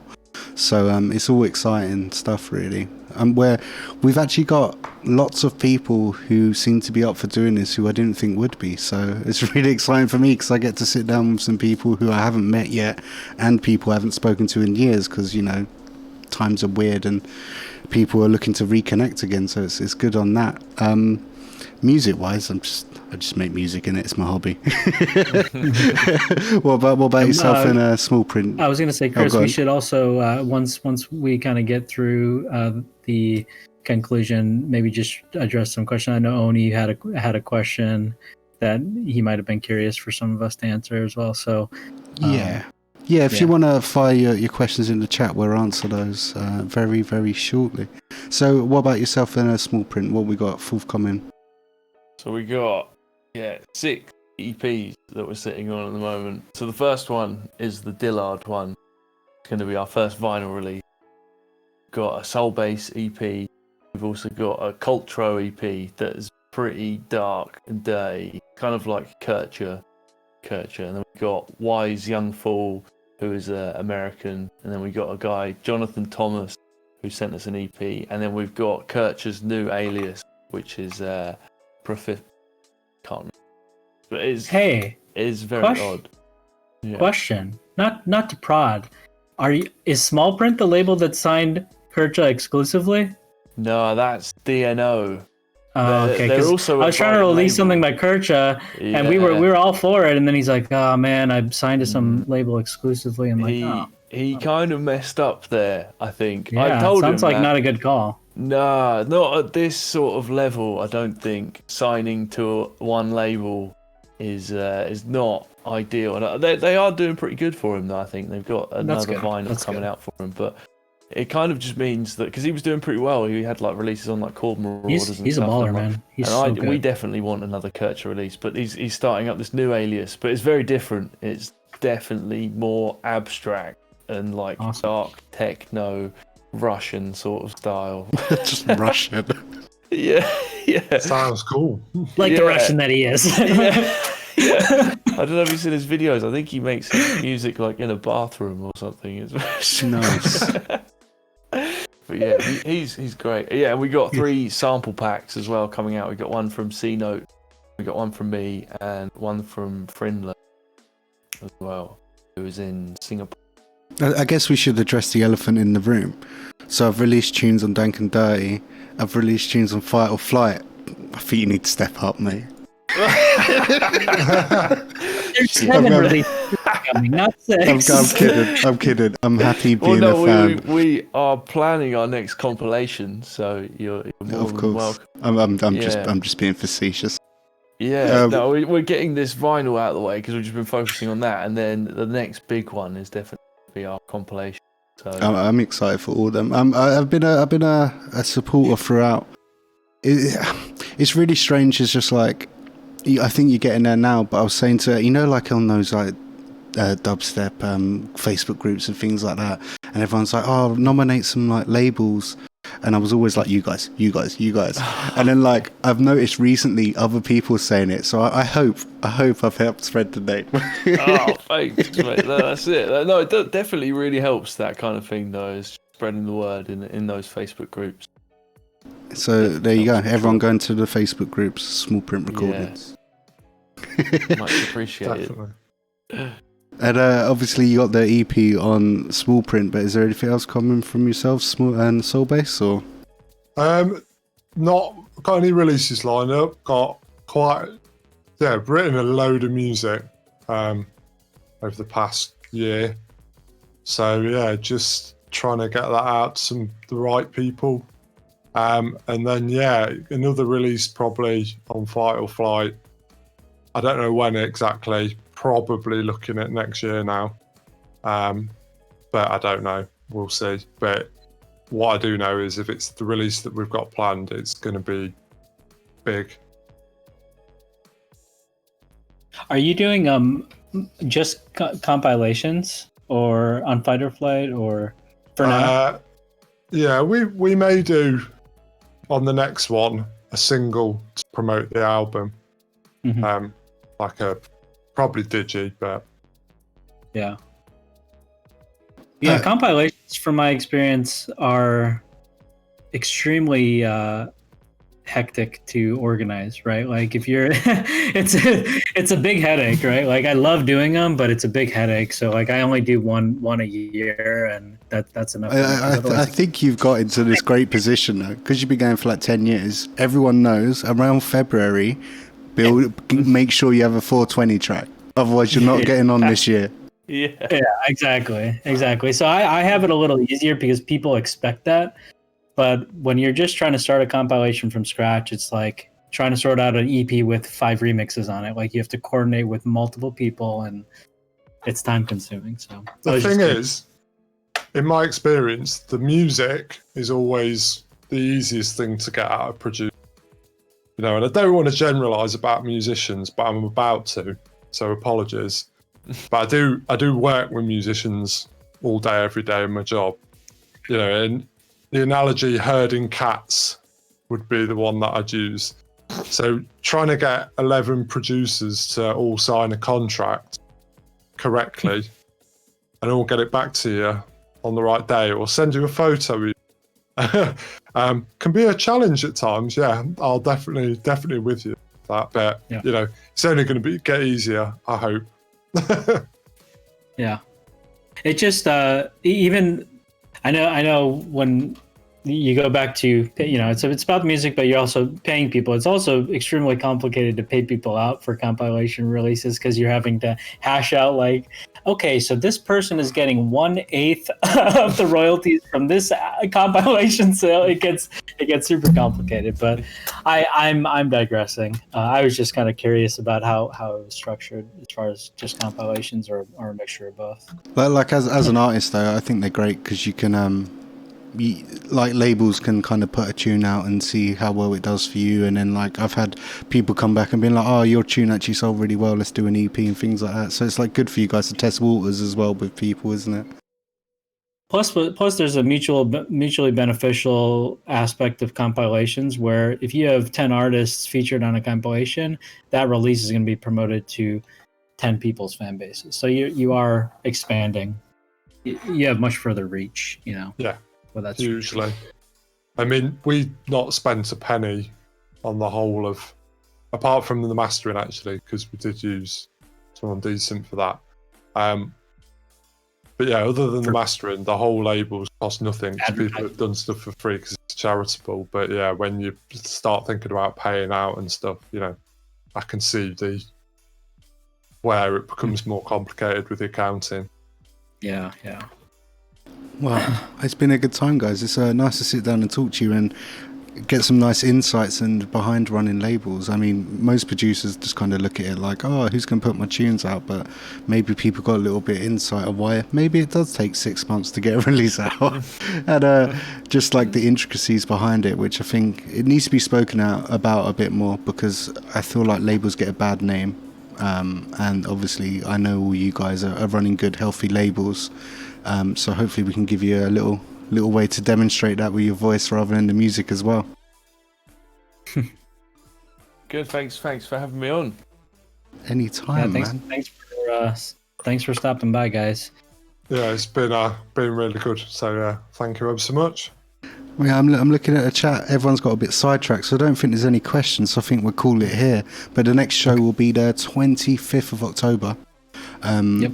Can we confirm who we got, or are we waiting on that?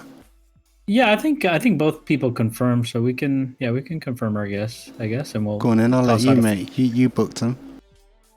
All right. So next guests are going to be Andrew, who is Andrew Hill, who's one of the three guys from Turning in Sound. So that's going to be guest number 1, and then guest number 2, we've got Jafu. So I am hyped. Oh damn! Shit. So next show should be a good one as well, and I'm very excited about it. So the 25th of October, guys. Good stuff. Well, thanks everyone for joining us, and I guess we'll see you then. Alrighty, guys. In Have a a good bit. one. Cheers.